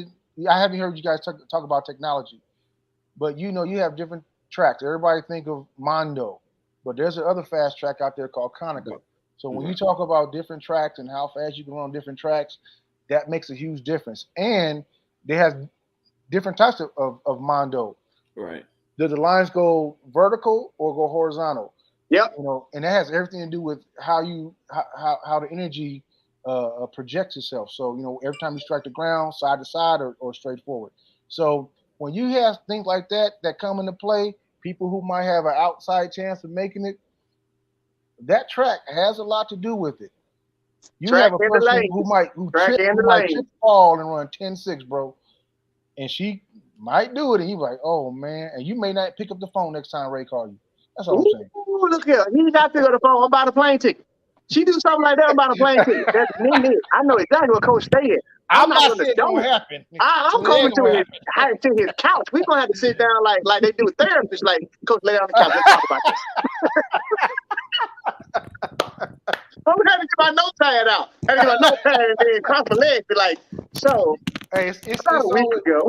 I love an outside chance, and I can't stop talking about them because I was like I said, Ray was at, and you never know what's going to happen on that given day. And we've seen that happen so many times. But if somebody's close, you see so many people not make a final. You see 4 people who's supposed to make a final not make a final. True. So what does it matter? Why? Because on that given day, you brought up Travis. What's Paget. Mm-hmm. I remember that kid was from Clemson, right? Mm-hmm. And man, that brother went out there as short and stocky as he is and ran as fast as he could, but then it didn't happen. Then you have somebody who doesn't do anything for an entire year, and all of a sudden they show out. That weather plays a big part. Mm-hmm. And this is science I want to see scientifically. Y'all warm weather folks. How well do y'all run on average in Oregon? Because there's a lot of championships in Oregon in a final, if y'all make it to a final. What's the percentage of y'all making the team if y'all make it to a final? You saying if it's cold? Yeah, if it's cold. So basically you saying that they got a better chance in the cold than we do. No, I would love to see the stats on that. Because I'm going to have to go with, I probably have to go with a yeah for that. Just based off of like just being common sense. Just based on common sense. Like we just keep it 100. If that temperature to drop it, yeah, it'd be a little better for her. We ain't running that cold. If it's hot, it's the opposite. Like that we can't put everything in the pot because you have to when you're talking about one-on-one stuff. Absolutely. Even with the weather. If they get a tailwind, that's a different run than a headwind. And that's why I feel like what's her name won NCs because of the weather conditions. She was strong enough to push through it. You flip it and the weather is behind her. Steiner is gone now. So there's a lot of stuff that can happen. So that's why I'm calling Coach after the first round so we can talk about what we just saw. Well, I just want to see if your pick's gonna stay the same. I'm gonna give you a shout out to y'all Southern Floridians, because the reason why I even brought up the question real quick is when in 2005, when my man Batman won the world championship in that 40-degree weather. Batman daughter, for real. Yeah, that 40-degree weather. It's 40 degrees now, pouring down rain and ran a PR. So You want to talk about mentality? That's mentality and talent all coming together. That ain't got nothing to do with anything else. Facts. You have a good coach, and you make your coach look great. So when y'all keep talking about these people coming to these championships, doing this and doing that, I'm gonna tell you, if push come to shove, if you're not mentally ready, we've seen, and y'all seen a lot of people get to the championships and like they sitting there in the back crying because they didn't go. They block slipped, or maybe they stumbled at the start, or they popped their head up too soon. Whatever, it happens. But we talk. This conversation about a perfect day. On the perfect day, this is what's gonna happen. And y'all know good and well it ain't always a perfect day. So when it's not a perfect day, how good are you? How mentally tough are you to persevere through that mistake that you potentially made mid-race? If it's 100, you got milliseconds to make an adjustment. Mm-hmm. If it's a 400, you have a few seconds to make an adjustment. So what we talking about? Yeah. We talking about mentality. So we can't measure mentality of athlete only based through what you've been through. And that's what Lamont was talking about earlier. What battle has they been through? How does she run? How did he run?